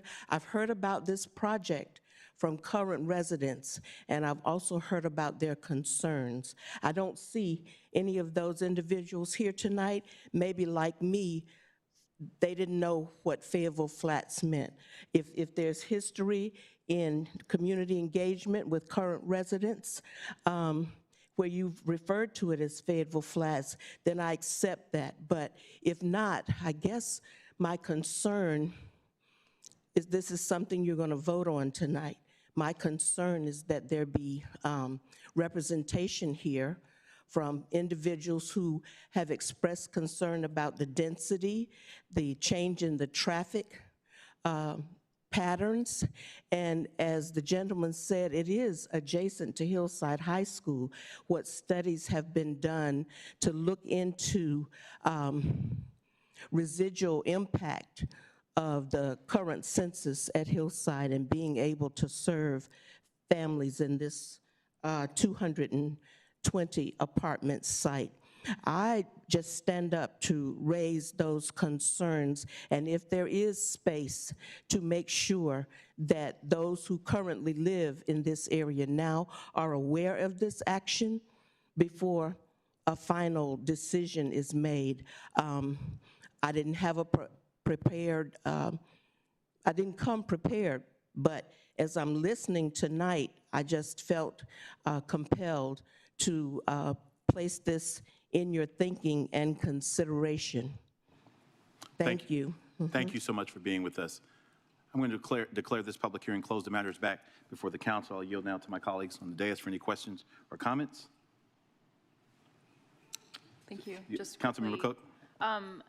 Attorney Ghosh, is there a, I believe that I read it in and now I can't find it, but is there a donation to the Durham Public Schools? There is, yes. I don't recall the amount. I think it's $9,000. Does that sound right? I'm sorry? Does $9,000 sound right to you? I can't find it, but I know that I read it. That sounds right, yes. Okay, $500 per student, is that? Per student, that additional student, that was calculated in the staff report. Okay, Yeah, that's thank you. essentially what Yeah, I don't know why I can't find it, but I'll use my search feature later. Those are all my questions. I just want to It is $9,000, Okay, just to great. confirm. Thank you. Thank you, Ms. Burgess. Okay, great.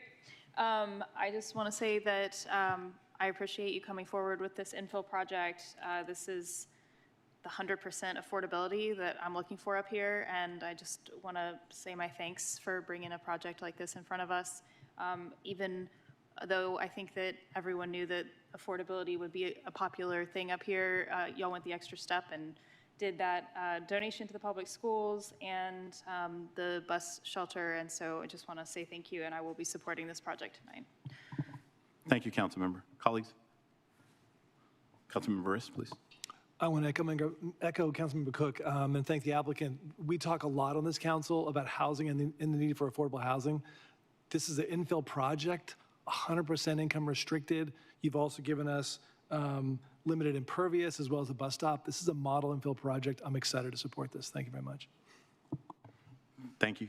Councilmember Freeman, please. Thank you, and I would just echo my colleagues. It's a great project, but I would ask, just based on the comment that was made, if you wanted to address the community engagement and the level, or whether or not there was some space for any conversations additionally? Sure, yeah. We had, well, we had 2 neighborhood meetings, and I could not tell you, although I think it's in the staff report, how many people attended each. In addition to that, we actually had direct conversations with folks from DPS, as we're adjacent to Hillside High School.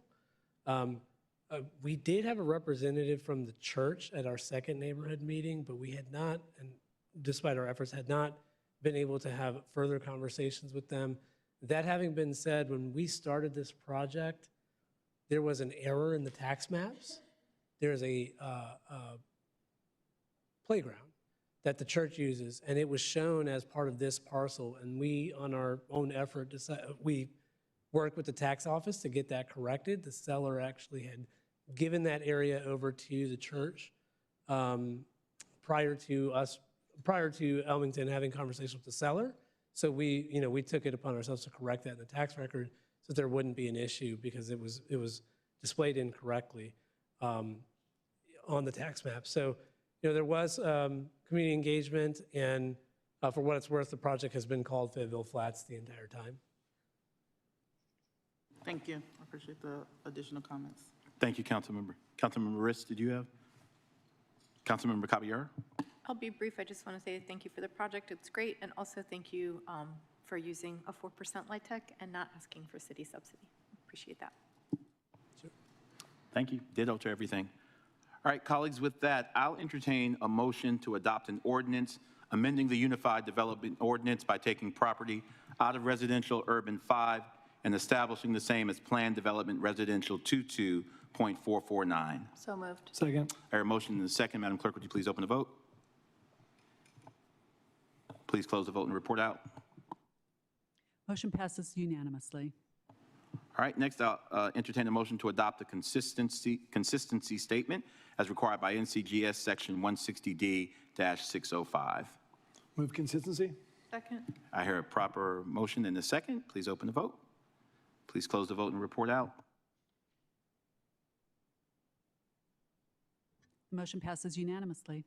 Thank you. Item number 23 is discharged. We'll move on now to item number 24, zoning map change 4218 South Alston Avenue. This is a public hearing. I'm officially declaring this public hearing open, and we'll yield to the staff for their report. Good evening. Good evening, Mayor Pro Tem Middleton and honorable council members. I am Peyton Burgess with the Planning and Development Department, and I am happy to be here with you tonight. A request for a zoning map change has been received from Dan Jewell of Thomas and Hutton for 4 parcels of land totaling 4.83 acres and located at 4212, 4214, 4216, 4218, and 4302 South Alston Avenue. The current zoning is residential urban 5-2 and office and institutional. The applicant proposes to change this designation to Plan Development Residential 41.408. The applicant is proposing to rezone the properties to allow up to 200 apartment units.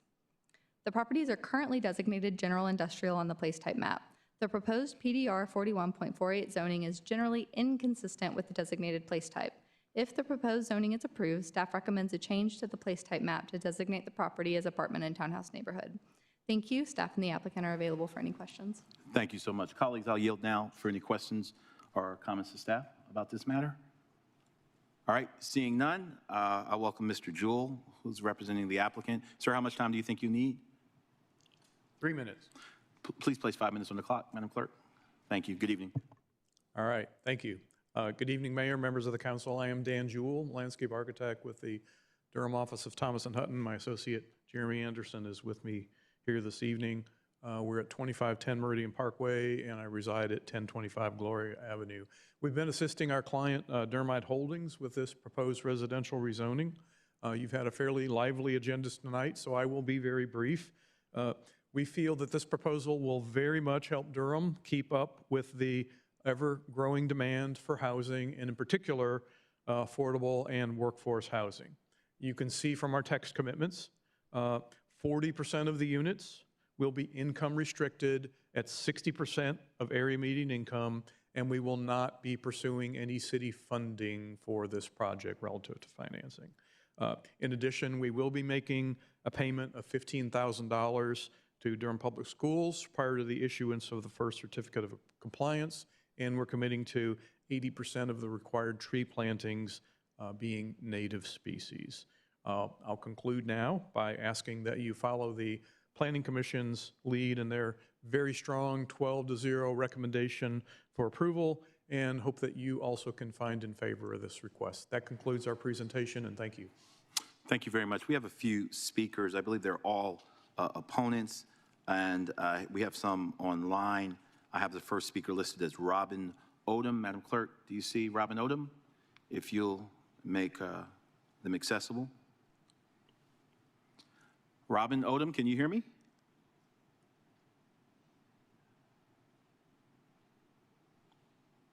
Robin, can you hear me?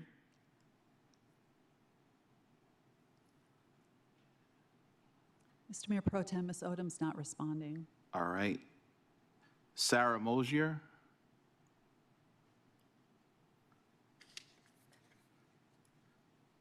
Sarah Mosier. Can you hear me? Yes, I can. Thank you. Good evening. Thank you for being with us. You'll have 3 minutes. Thank you. Good evening, council members. My name is Sarah Mosier, and I live in a historic 1928 home directly across from the proposed development. I'd like to provide you with local context regarding the historic neighborhood and the affordable housing element proposed. Many of my neighbors' voices will be heard tonight for the first time in this process because we're not an organized body well positioned to advocate for our community. We are not wealthy in the historic Lowe's Grove neighborhood. We don't have HOAs and we're no Trinity Park, but that does not mean that our history can be ignored. The comprehensive plan's requirement to design Durham to Durham's unique identity and reflect the nearby historical context was not addressed.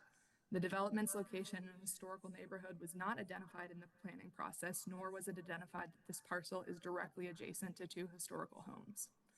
This development is proposed to be up to 80 feet tall, which translates to 6 to 8 stories high. A massive modern architecture high-density development is not appropriate for the historic Lowe's Grove neighborhood. The single compelling element of this development proposal is undoubtedly the affordable housing it offers, a vital need in Durham. Although it's tempting to see a portion of affordable housing in this development and move to approve, I ask the council to consider the following elements. The area where this overdevelopment is proposed is entirely absent of green spaces and community gathering spaces. I love living in my home, but it takes a good deal of privilege to do so. I don't have any local parks or green spaces nearby, but I have a large lot with a big yard that I garden. Overdeveloping this small parcel to accommodate up to 200 units will leave no space for these residents to connect with nature, parks, or open space on that parcel or nearby. In addition to no access to green spaces or parks, residents here would face dangerous traffic conditions. Traffic is stopped multiple times every day in front of my house, but as someone with the privilege to work from home, I just don't go out. This is not a privilege that most of the hypothetical 800-plus residents trying to use this already dangerous, overburdened road would get to enjoy. Another privilege I have is access to vehicles. I do not rely on walking or public transportation to get where I need to go.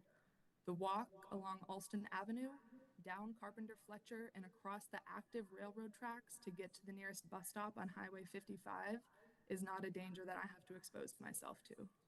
It is irresponsible to allow this high of density of affordable housing in a location that is dangerous to walk, does not have sidewalks, and although the developer has offered to pay for it, there are no current or planned pedestrian connectivity to the nearest bus stop. Councilwomen and councilmen, please do not shove affordable housing into a space where it will not provide a safe and high quality of life existence for our community members. Please do not allow this developer to overdevelop our historic neighborhood, and please vote no to this rezoning request. Thank you. Thank you so much for being with us. Christian Solis. Mr. Mayor Pro Tem, Mr. Solis is not in the queue. Okay, I'm circling back around. Do you see Robin Odom?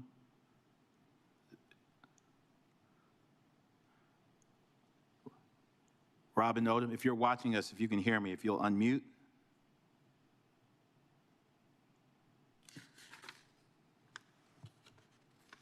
Mr. Mayor Pro Tem, Ms. Odom is not responding. Okay, thank you so much. Well, coming back in chamber, Fadi Alater. Good evening. Thank you so much for being with. You'll have 3 minutes. Thank you for being with us. Good evening. My name is Fadi. I live at South Austin Avenue. Would you get a little closer to your microphone and make sure it's on? My name is Fadi. I live at South Austin Avenue. I'm here to encourage the council to vote no on this rezoning request for different, like 3 primary reasons. First, Austin Avenue cannot safely support additional traffic. Traffic congestion is already a daily issue along this stretch of Austin Avenue, especially near the Carpenter-Fletcher intersection. Residents routinely experience backups and accidents, difficulty entering or exiting their driveways. While the developer has proposed turn lanes, these minor improvements will not address the core problems, which Alston Avenue already overburdened. Additional high-density housing will worsen traffic, delay emergency response times for the many services that use this corridor, and increase the frequency of accidents. Second reason, there is insufficient pedestrian connectivity. This area currently lacks sidewalks, making it unsafe to walk along Alston Avenue or to reach to the nearest bus stop on Highway 55. The developer has offered a partial sidewalk on an adjacent parcel, but the landowner declined, and there are no concrete plans to complete a safe pedestrian connection. Approving a high-density project, particularly one with a high percentage of affordable housing, without adequate pedestrian infrastructure is irresponsible and unsafe. Third reason here is the high-density development is incomplete with the historic Lowe's Grove neighborhood. Lowe's Grove is a historically rural agricultural community dating back to the late 1700s. The proposed development site sits directly beside from the 2 preserved historic homes, the 1849 Colonial Revival residence at 4208 South Alston Avenue and the 1928 Sanders family home at 4211 South Alston. A modern high-density complex would undermine the historic character and context of this neighborhood. The developer already has the ability under current zoning to build up to 38 multifamily units on this parcel. Mr. Relator, thank you so much. I encourage you, I urge you to vote no for that. You're fine. Thank you so much for being with us this evening. All right, that's all of the speakers that I had pre-registered to speak. Mr. Jewell, did you want to respond to anything?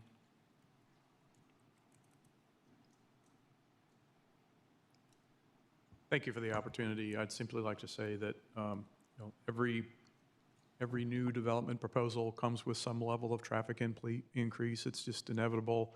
The staff report does speak to the fact, though, that Alston Avenue is not at capacity, and this project does not take it up to capacity. I know there's certainly a perception of the neighbors always that traffic is terrible and more traffic is going to be worse. We respect that and we understand that.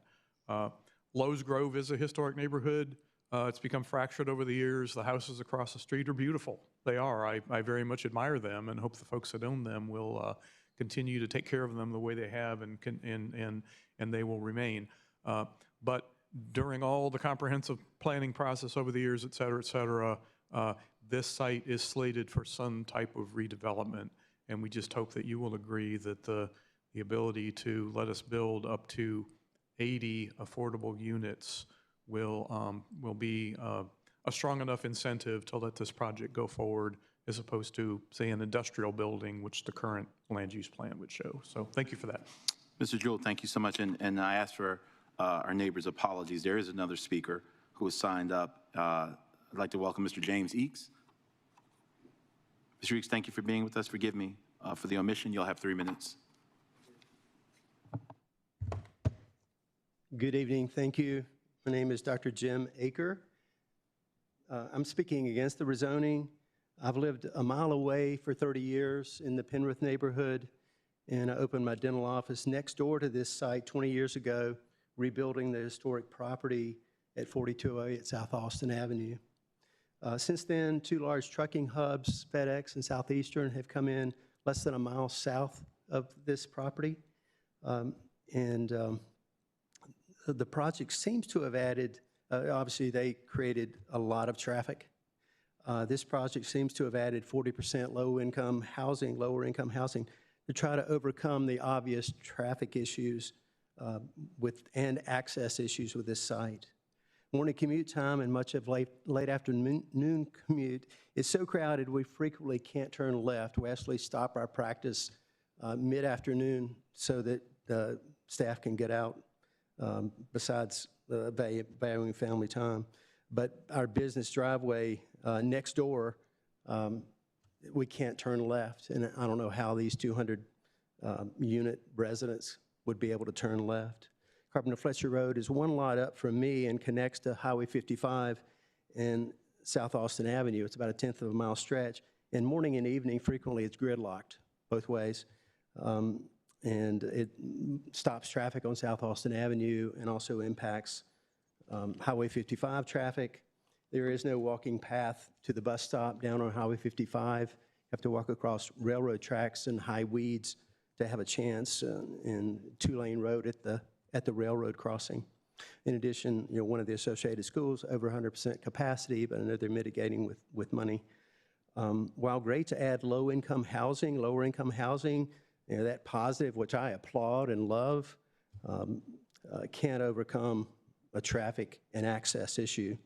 Currently, the great firefighters, Carpenter Fletcher, half a mile away, wouldn't easily be able to reach these apartments because that 2-lane road is gridlocked during several times of the day. Recommendations don't approve this as submitted. They're approved for 38 units if they want to lower the density, perhaps, but consider giving Southeastern and FedEx trucking hubs access to TW Alexander. There's a very short window to TW Alexander from their sites. Restart the project to widen Carpenter Fletcher that was canceled in 2020. It was giving bike lanes and other things, but solve that intersection problem, create access to city bus stop on Highway 55, so work out traffic, emergency vehicle access, and bus access before adding 200 apartments, whether they're lower income or not. Thank you so much for your time. Thank you, Dr. Aker, and forgive the name butchering. This is a public hearing. Is there anyone else in chambers with us that has not spoken on this item and wishes to speak? This is a public hearing. Seeing none, Mr. Jewell, did you have anything else? All right. I'm going to officially declare this public hearing closed. The matter is back before the council. I'll yield to my honorable colleagues. Councilmember Cook. Thank you. Attorney Jewell, I have some questions for you, if you wouldn't mind. Okay. You responded very briefly on the traffic study, but I was wondering if you could just say a little bit more about, there was one that was done, is that correct? No, Councilman. The unit count is under the threshold of needing to do a traffic impact analysis, but there is a roadway capacity analysis that the city and DOT keep up with, and that's in the staff report. Okay. Could you speak to the community engagement that you did? Yes, we had the 2 required neighborhood meetings. One was held just before we submitted our zoning application, a year ago, and then the second was held about 3 or 4 weeks before the Planning Commission. And in those 2 meetings, did y'all have conversations about the historic nature of the community? I don't recall the historic nature coming up at all of those 2 neighborhood meetings. The conversation was about traffic, and traffic, and maybe traffic.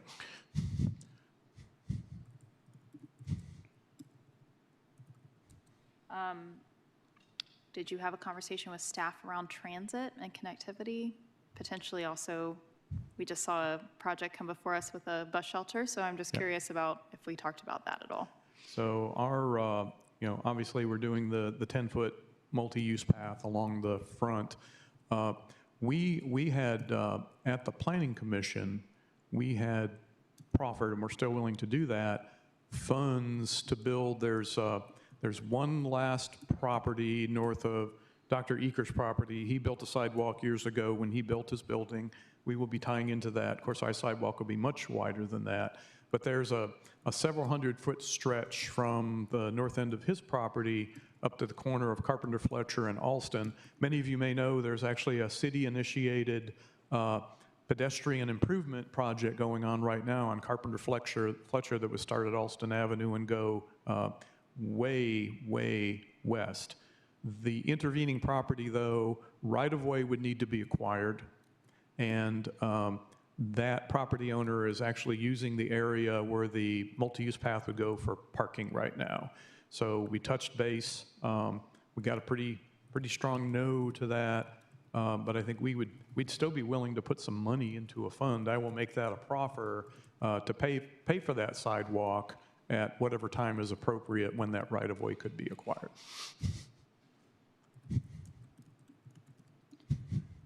And then could you address the bus stop too? Or any public Have not had a conversation about a bus stop. That would be a pretty strong proffer. I know what bus stops cost. We've done them before. But no conversation around that? No. No.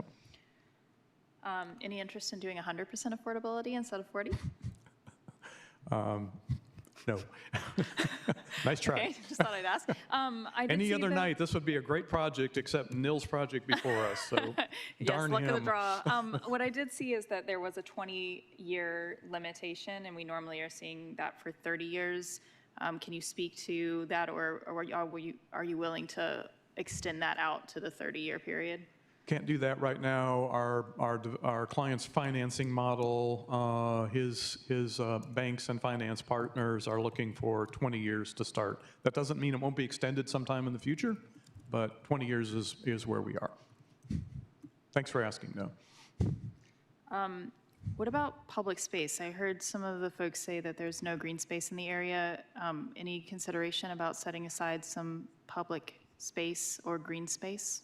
There will be amenities within this community that will be for the members of the community, the folks that live in here. Yeah. That's not public, so No, it's not. Okay. Any interest in having public space on this property? It's way too small a site for that. It really is. Okay. Those are my questions for now. Thank you. Thank you, Councilmember. Councilmember Baker. Just a quick question for staff. And can you just let me know, because this is obviously in the place type map is, first of all, 40% affordable is a very large amount that we don't typically see, so I want to acknowledge that. This is industrial on the place type map. From the staff's perspective and analysis and looking at this, is there any concern about losing industrial land? I know that's one of those kind of, it's not currently industrial, it's single-family homes on that property today. Obviously, at some point, there was a decision to envision this area as industrial. Obviously, there's a lot of kind of dispersed industrial in that area, light industrial for the most part, but not entirely. So could you just let me know kind of what has been staff analysis and thinking around industrial, and obviously we know the historic nature of industrial and affordable housing concern. I'm not sure this is directly adjacent to kind of heavy industrial that would create that concern, but what was staff's analysis around losing some industrial land, converting this in the context of it being sort of close to a transit opportunity area and everything else? Yeah, I think on a case-by-case basis, staff has really been leaning into the industrial land use study. And for this site, it was a part of the study, and it was not one of the identified recommended areas for industrial uses. A lot of those parcels are nearby, but this site specifically was not identified in that study as being ideal for industrial use. Okay, awesome. And then if the rezoning happens, the place type map changes, and then there is still a sliver of industrial to the north. of this, would we just go ahead and leave that, or would staff look at that as potentially changing it to I'm sure that could be considered as a part of the new UDO process, but there's not currently a petition to have that changed right now, no. All right, thank you. Thank you. Thank you, Councilmember. Colleagues, anyone else? Councilmember Rist? I'm sorry, Councilmember, were you? Councilmember Rist, go ahead, please. Thank you, Mayor Pro Tem. Thank you, Ms. Jewell. Yeah, this is a really interesting project. And again, as you said, on any other night, your 40% of offer of housing would be amazing compared to Nils thing. But again, I want to thank you for the 40% affordable. That's a strong offer there in this kind of infill project. I appreciate the additional proffers you've made since the Planning Commission and also the proffer tonight for the sidewalk piece. I actually drove by there today. And this is sort of like, no zoning case is perfect, right? And this is an example of that. Like you're maybe a quarter of a mile from the transit that's right there on Alston Avenue, right? It's right there. And yet, Dr. Akers' property, a beautiful sidewalk in front of your property, you'd connect to that, but it's that parcel right in the corner that it's almost like a gravel lot, right? So appreciate. It's a parking lot. Parking lot, yeah. So appreciate your offer of funds to help support a sidewalk if we can get that right away. And then there's also that tricky little, admittedly tricky kind of walk along Carpenter Fletcher, which has steep sort of like ditches on either side. You get the railway, so it's so close to transit, but yet it's a with difficulty you would get there. So I appreciate your offer to additionally fund for sidewalks if we can get the right of way. Again, it's nothing's perfect, but this is a pretty strong offer of affordable housing and housing in an area, frankly, that's not that far from, I recognize there's industrial uses around that area. You're also not that far from the Southwest Regional Library, right? So there's a lot happening in that area. I think it's, to me, you've crossed the threshold. I support this project and want to thank you for bringing it forward. Thank you, Councilman. Councilmember Freeman. Thank you. I just want to check in with staff and just regards to how property or area is noted in our staff reports. You don't include whether it's historic or anything in the staff reports anymore? Yes, we do. It is, if there is a historic structure on the property that's identified by the NC State Historic Preservation Office, then that will be included. Just the if it's structure not on the site, then we just don't include that bit on there. What I want to hold in tension is that it's hard to tell the story of stolen land and enslaved people without acknowledging land ownership given by the king in 1700s. And so I just want to make sure we're not losing that part of history as well. And so we're making sure we're identifying where those things are happening, where those things happened, and we don't lose that context moving forward. So it would be good to just make sure we're including when there's a historic neighborhood nearby, whether the structure is on the property or not, just making sure we don't lose that piece. And then I would say that the 40% is phenomenal. I am a little concerned about the open space. And so is there any context that the staff could share on how they assess what open space is nearby? I know we're talking about 15-minute cities. This is a huge, increase in the number of residents that would be using not just the roads, but just the walkways. How are we making sure that we're aligning that? I know there's a process, is what I'm getting at. Can you share more about how that works? Yes, absolutely. So one of the things that we look at, especially, and I'm trying to find the exact policy number, but it is that sites are within a 15-minute walk to a park. And so when you're talking about the publicly accessible open space, that policy in the comprehensive plan is in our comprehensive plan consistency review. So you can see in there whether that policy is met or not. So that's how we're kind of identifying that access. And then two more. So in addition to that, for the industrial zoning that it currently is, what's the height that would be in place for that? That is a good question. Let me look really quickly.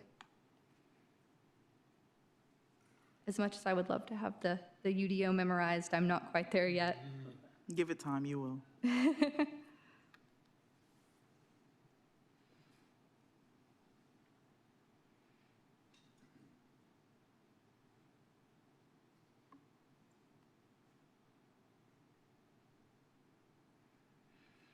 All right, it looks like for the RU52 portion, that maximum height would be 40 feet. And is that facing the historic structures across the street, or? I'm sorry, what do you mean? So just trying to get context on where the current zoning is and what the height could be just by right with industrial. Yeah, absolutely. So if you'll see in the packet on the zoning context map, the current zoning, which is primarily the residential urban 5-2, which I just read the height maximum for, goes up to South Alston Avenue, and the other zoning is just kind of a small sliver on the outside that faces the adjacent property, not across the street. Okay. So yes, that zoning would be applied all the way up to South Alston Avenue, And that height would be? and that was 40 feet. Okay. And so 40 feet would be essentially where an industrial building would be. And Mr. Jewell, if you could help me out with this project here, what's the height that you would have? We have a committed element of maximum of 80 feet. Okay. And so you're doubling the height and committing to the 40% affordable housing. And I want to say that that's a pretty good trade-off. It's hard to, I just want to make sure that that is held in tension and acknowledging like this case is not something to be like, all cases are different. Some folks will try to say that every case is the same, and some folks will try to say that, you know, they look at everything the same way. I want to say that with this specific case, that the fact that this is 40% does raise the level of kind of, well, what else is going on in the area? But my one concern is in acknowledging that there's the lack of open space that will be provided for the residents around once this space is gone. And then also the fact that if there is no historic designation, how do you tell this story? And so I'm trying to navigate that in my own mind. But yeah, I think for now, that's all the questions I really have.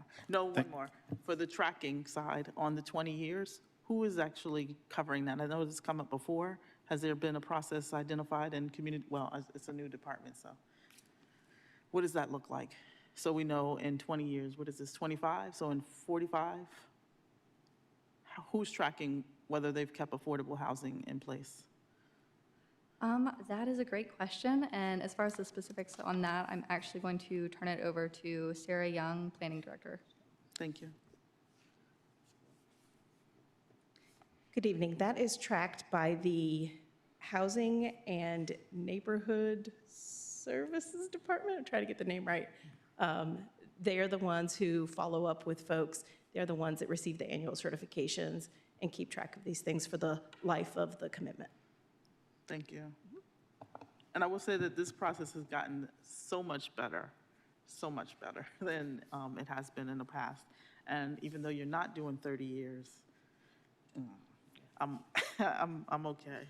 So talk to me a little bit more about the walking path, Mr. Jewell.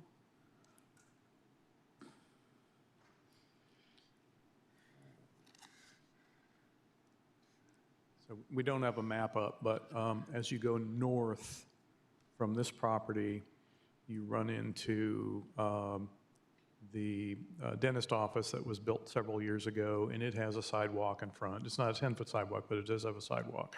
And then there's one more parcel between the end of that sidewalk and Carpenter Fletcher Road where the city will be doing those improvements. So that's the missing link, that's the gap that would allow somebody to walk safely on a sidewalk all the way over to NC 55 and access the public transportation route over there. Because there are bus stops at the opposite corners of Carpenter Fletcher and 55. And I know that because that's 200 yards from my office and I drive by it 2 or 3 times a day. Thank you. And just another follow-up question for staff. And it may not be you in planning. I'm thinking whomever is identifying our capital improvement projects, is Carpenter Fletcher Road in our current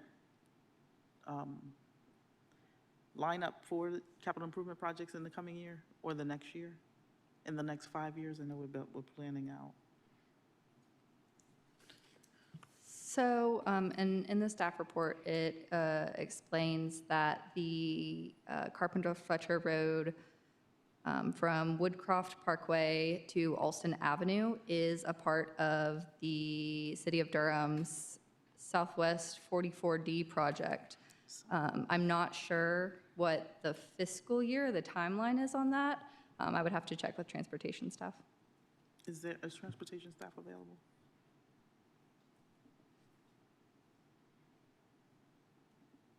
There is not currently right here.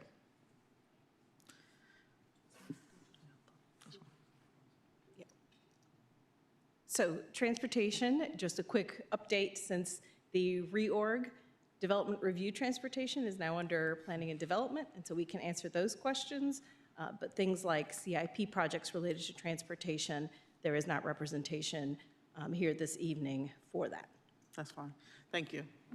I would like to get follow-up, though, and I think the city manager said he will. Thank you. Thank you, Councilmember.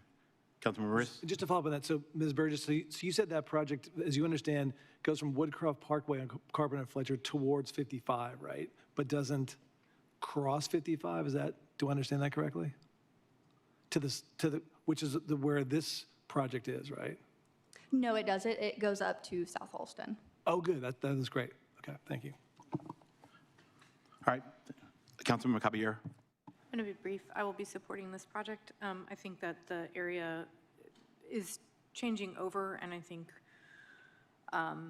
adding residential, adding affordable helps us guide, helps guide us to what we want to see. It is that there are some very, lovely homes along that corridor, but there's a lot of other stuff along that corridor. It is not very unified, and I know South Regional Library well. It's one of our early voting sites. It's one that's probably the highest volume other than maybe Main Library. So I've driven that route many times over the years. And I always find it an interesting part of the city because you can see that transition and kind of, for lack of a better word, a little bit hodgepodge. And so I think that this type of development will hopefully start to create a through line for what we're seeing around there and then push us towards that connectivity piece that we're starting on Carpenter Fletcher, but building down Alston towards the school, towards the library, towards those community spaces. And that's going to be, the city's burden to complete that and do that work. So I just wanted to say thank you for bringing the project, and I'm glad that we have both projects, like a ton of affordability and a lot of great proffers associated with them. Councilmember Cook? Thank you. Mr. Jewell, I have one more question. Sorry.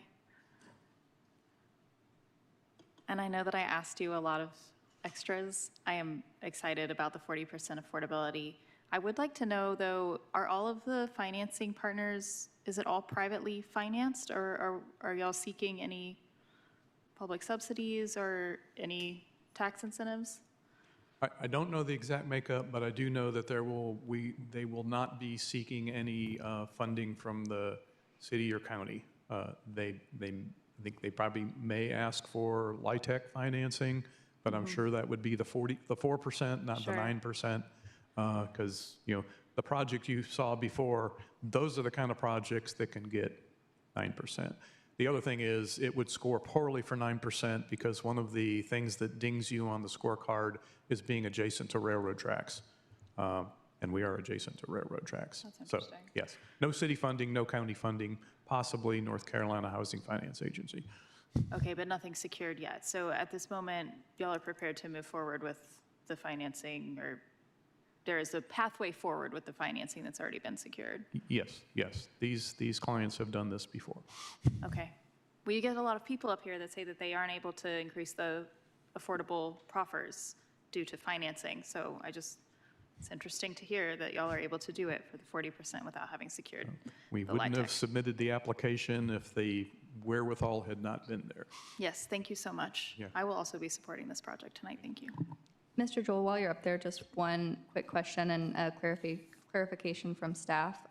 The proffer that you mentioned earlier regarding donating to sidewalks, was that a formal proffer? And if so, how much was that? Yes, we will proffer an agreed upon actual construction estimate amount to construct that sidewalk from the north end of Dr. Eaker's property up to Carpenter Fletcher Road. We're not committing to using the $975 a lineal foot payment in lieu, which seems to be the rage at the moment. But we will come up with an actual construction cost working with a contractor, and that'll be the amount that we proffer. And of course, that'll be worked out with the Development Services Department. Thank you. Clear enough? Good enough? Works for us. Thank you, colleagues.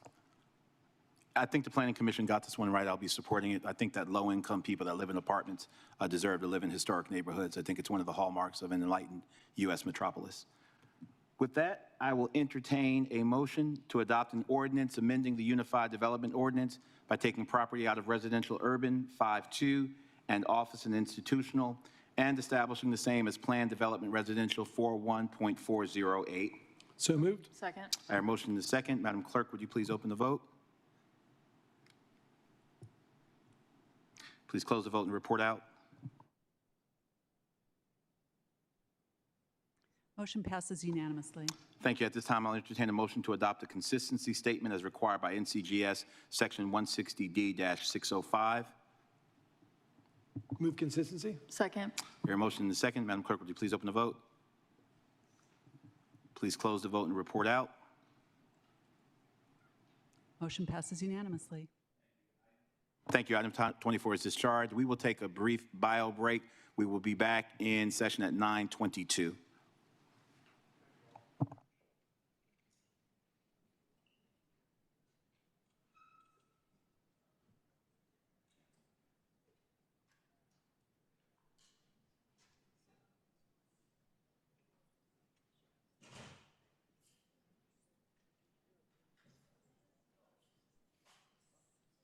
Recording stopped.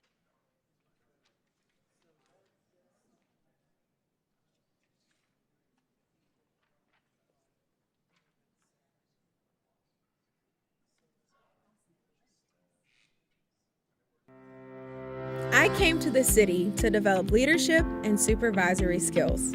I stayed because of the city's culture and dedication to serving residents. The City of Durham, where careers meet community. To connect with a career that serves the Bull City, visit durhamnc.gov/careers.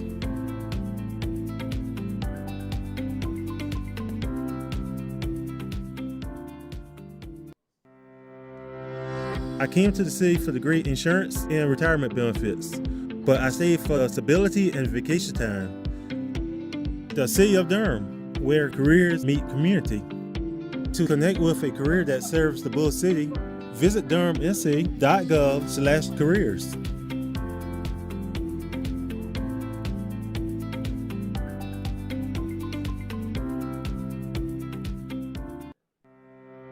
I came to the city looking for a new challenge in my career.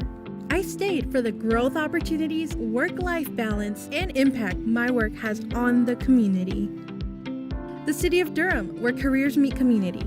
To connect with a career that serves the Bull City, visit durhamnc.gov/careers.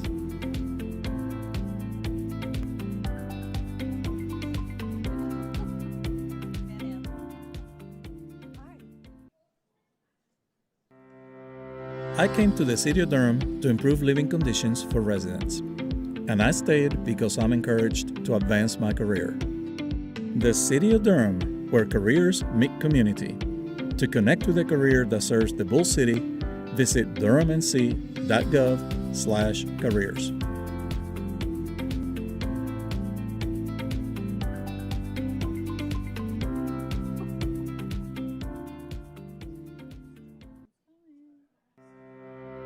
Vine a la ciudad de Durham para mejorar las condiciones de vida de los residentes. Me quedé porque me apoyan a avanzar en mi carrera. La ciudad de Durham, donde las carreras se encuentran con la comunidad.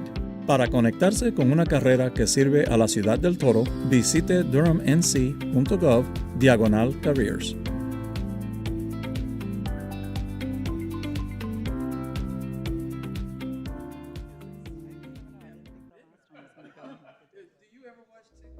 I was looking for an opportunity, and an old friend of mine suggested that I apply at Go Durham. the community really relies on us, on Go Durham Public Transportation.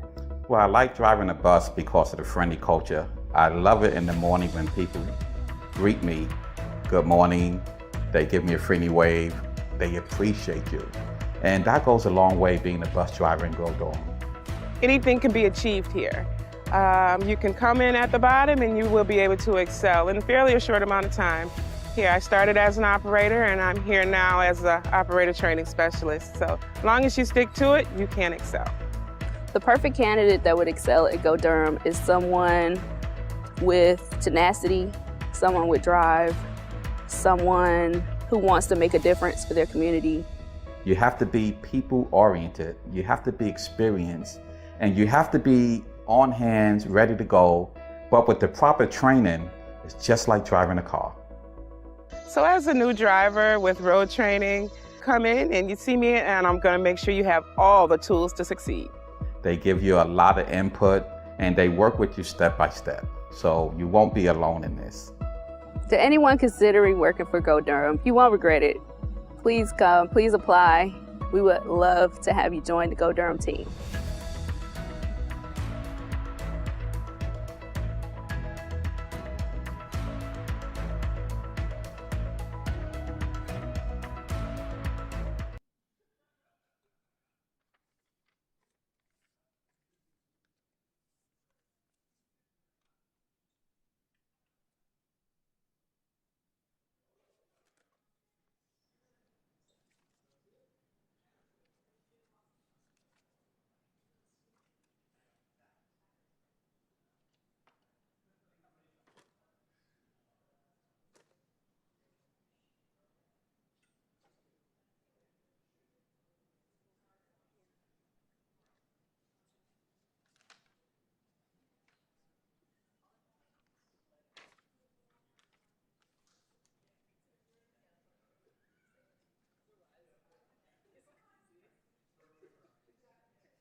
Friends, if you'll come to order, we're back in session.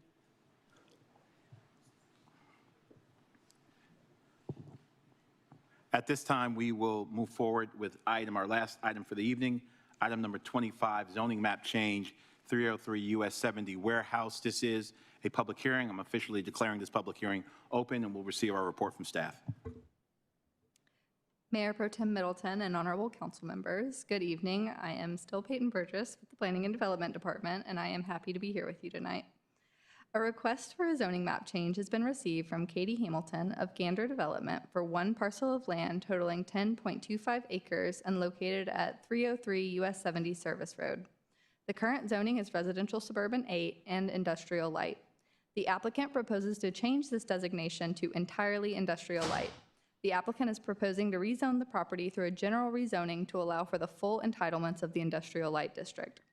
The property is currently designated general industrial on the place type map. The proposed industrial light zoning is generally consistent with the designated place type. Thank you. Staff and the applicant are available for any questions. Thank you so much for that report. I'll yield now to my colleagues for any questions. All right. Seeing none, Ms. Hamilton, good evening. How much time do you anticipate needing? Yep. You're a frequent flyer. Put 5 minutes on the clock, please. Thank you for being with us. Thank you, Mayor Pro Tem and members of council. Again, my name is Katie Hamilton. I'm here with Gander Development. We're located at 2310 South Miami Boulevard in Durham. And the zoning in front of you today is just to rezone just less than an acre of the property in question. It's the northeast corner of the property. And that will match the rest of the property's designation of light industrial.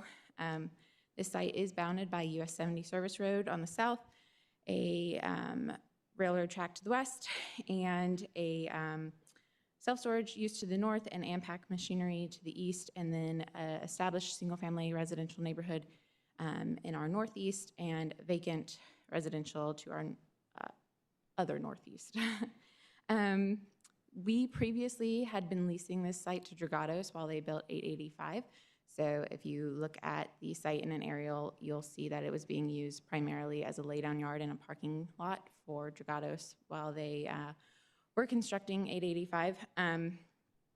Following their completion of that project, we finally are able to look at what this site can be used for, and we are seeking to put a warehouse, manufacturing, and assembly facility. We've partnered with a group called Tectonic and Hamilton Property Group.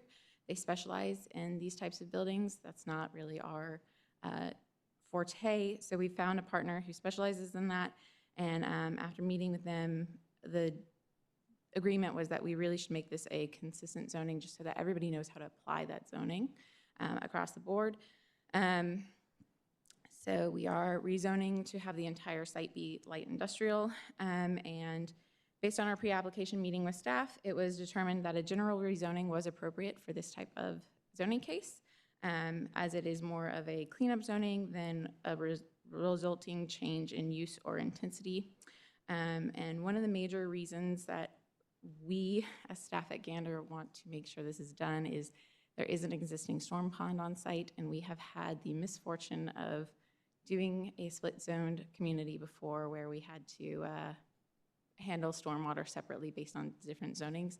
So we just want to make sure we're not falling into that issue again with this site. And based on the IL zoning being consistent with future land use map and all long-range planning documents, and the unanimous support of Planning Commission and the limited scope here, we are hoping that we can get support from y'all as well. And with that, Thank you so much. I don't have any speakers signed up for this. This is a public hearing. However, is there anyone in chamber with us this evening or online who wishes to speak on this matter? This is a public hearing. Do you wish to speak, sir? If you'll approach the microphone, just give us your name. You'll have 3 minutes. Thank you for being with us.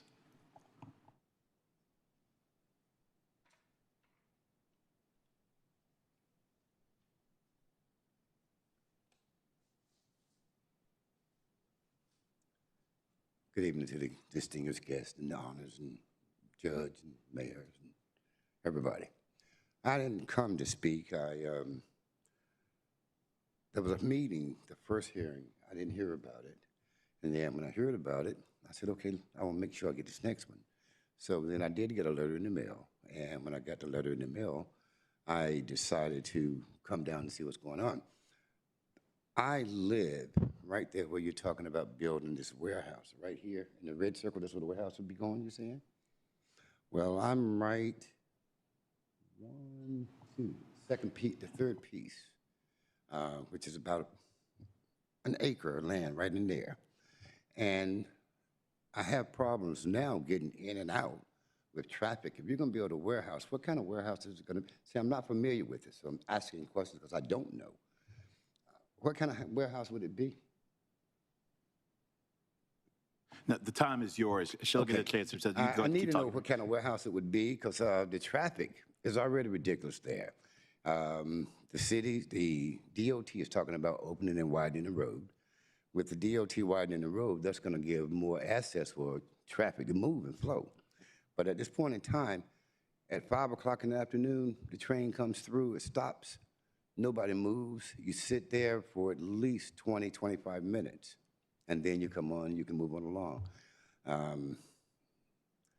The roads leading to Wake Forest coming back into Durham right there at the tracks. And when you're talking building that warehouse there, that's going to make a whole lot of traffic build up. So I want to know how you're going to relieve the problem as far as the traffic, the tension, the pressure, and all that. Because I don't know. That's all I had to. And my name is Stanley Ballard, by the way. Thank you so much for being with us. Did you want to respond, Ms. Emily? Yes, so the site will be accessed not on 98, but on US 70 Service Road, where the current access. Could you get a little closer to the mic, please? Sorry, I'm sorry, yes. Is that good? Okay. So the site will be accessed via US 70 Service Road. It will not be accessed on 98.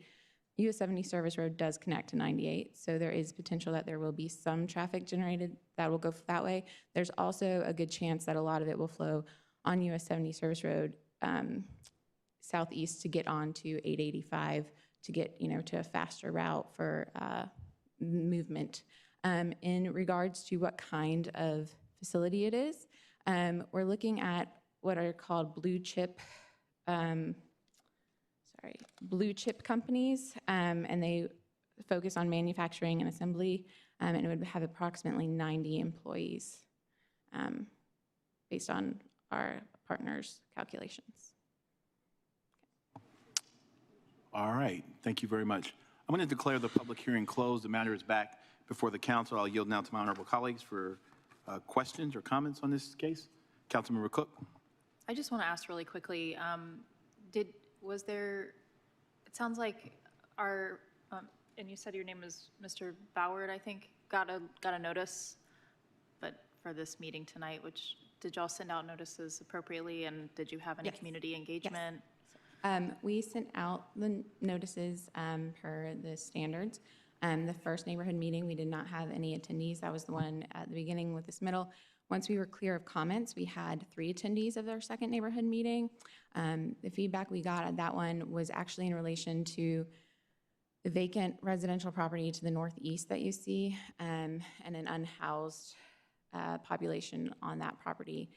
They asked us to communicate with that property owner, and that's what we did following that meeting. But the people who attended that meeting did not have concerns about this site specifically. Okay, thank you. Those are all my questions. Thank you, Councilmember. Colleagues, anyone else? Councilmember Rist. Ms. Hammond, I just had one other question. So I'm just on this traffic issue. So it looks like the report shows 2 different roadways. So you're saying the access would be predominantly from 70, is that correct? It would be completely from US 70. Yeah, because you could then, because I drove the site today, you could, from your site, you could drive up Hoover essentially to 98, right? Yes, you could. But that's not your main access, because 98 is getting close to capacity clearly, admittedly. Right. Yes. Your access would be off of. Right, so US 70 Service Road has a much better flowing traffic to get to 885, which, luckily was completed. And so that would be a better option based on 98. Trust me, I live in Wake Forest and drive 98. I understand the issues there. But yeah, this would be the main access would come from the 70 Service Road, and most of the traffic we would foresee going to 885, not up to 98 to 885, but going the other direction. Great, thank you. I think this is a great cleanup. I think clearly this is where your parcel is there is a very industrial area, so this makes sense to me, so I appreciate your coming forward.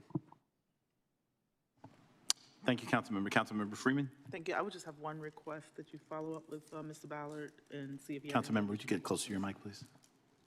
Yeah, I will follow up with him, yes. All right, colleagues, anyone? Councilmember Caballero. Thank you. I just have a quick question based on the aerial map. You all are going to abut a residential area probably on it looks like on the back of your property. So what mechanisms are you going to put, because it's, industrial light, often that has a lot of lighting and it could encroach on that residential property. So what are y'all doing to kind of buffer? So there is a 50-foot buffer that's required by the UDO. There's also what I noted about the stormwater pond is that's the low point of the site. There's also actual wetlands in that northeast the that would be protected. Okay. And then next to that is the stormwater pond, obviously in the low part of the site. The entirety of the development would really be in the footprint of what Dragados was using, other than any clearing needed to get to expand the stormwater pond. Okay, so you're saying kind of the back of it's not going to be touched very much? Right, okay, yes. Perfect. And if you look at the topo of the site, it really falls off to that northeast corner. And so it really, as far as an industrial pad, doesn't work to step down. Thank you. Thank you, Councilmember. Colleagues, anyone else? All right. With that, I thank you so much, those who spoke on this matter. I'm going to entertain a motion to adopt an ordinance amending the Unified Development Ordinance by taking property out of residential suburban 8 and industrial light Falls Jordan District B Watershed Protection Overlay, and establishing the same as Industrial Light, Falls Jordan District B Watershed Protection Overlay. So moved. Second. I hear a motion to second. Madam Clerk, please open the vote. Please close the vote and report out. Motion passes unanimously. Thank you very much. I'll now entertain a motion to adopt the consistency statement as required by NCGS Section 160D-605. Move consistency. Second. A motion and a second. Madam Clerk, would you please open the vote? Please close the vote and report out. Motion passes 6-0. Thank you, honorable colleagues. That brings us to the end of our published agenda for the evening. Let me thank all of our neighbors and friends who came out tonight and participated virtually. It is August 18th, 9:35 p.m. We are adjourned. God bless Durham.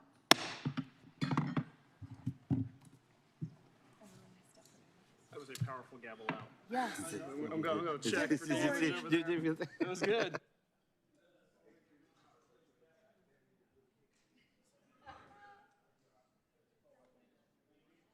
Diana, I've already filled this out.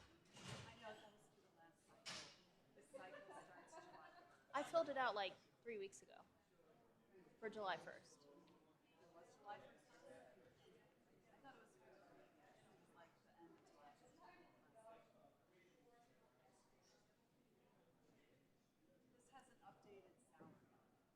I mean, it says the income during the calendar year preceding the filing of this statement. And so that's what I did, the calendar year preceding. I mean, I can do it again. It's just going to be exactly the same information. What happens is we get checked by the media on this. Yeah, I know, but I just did it.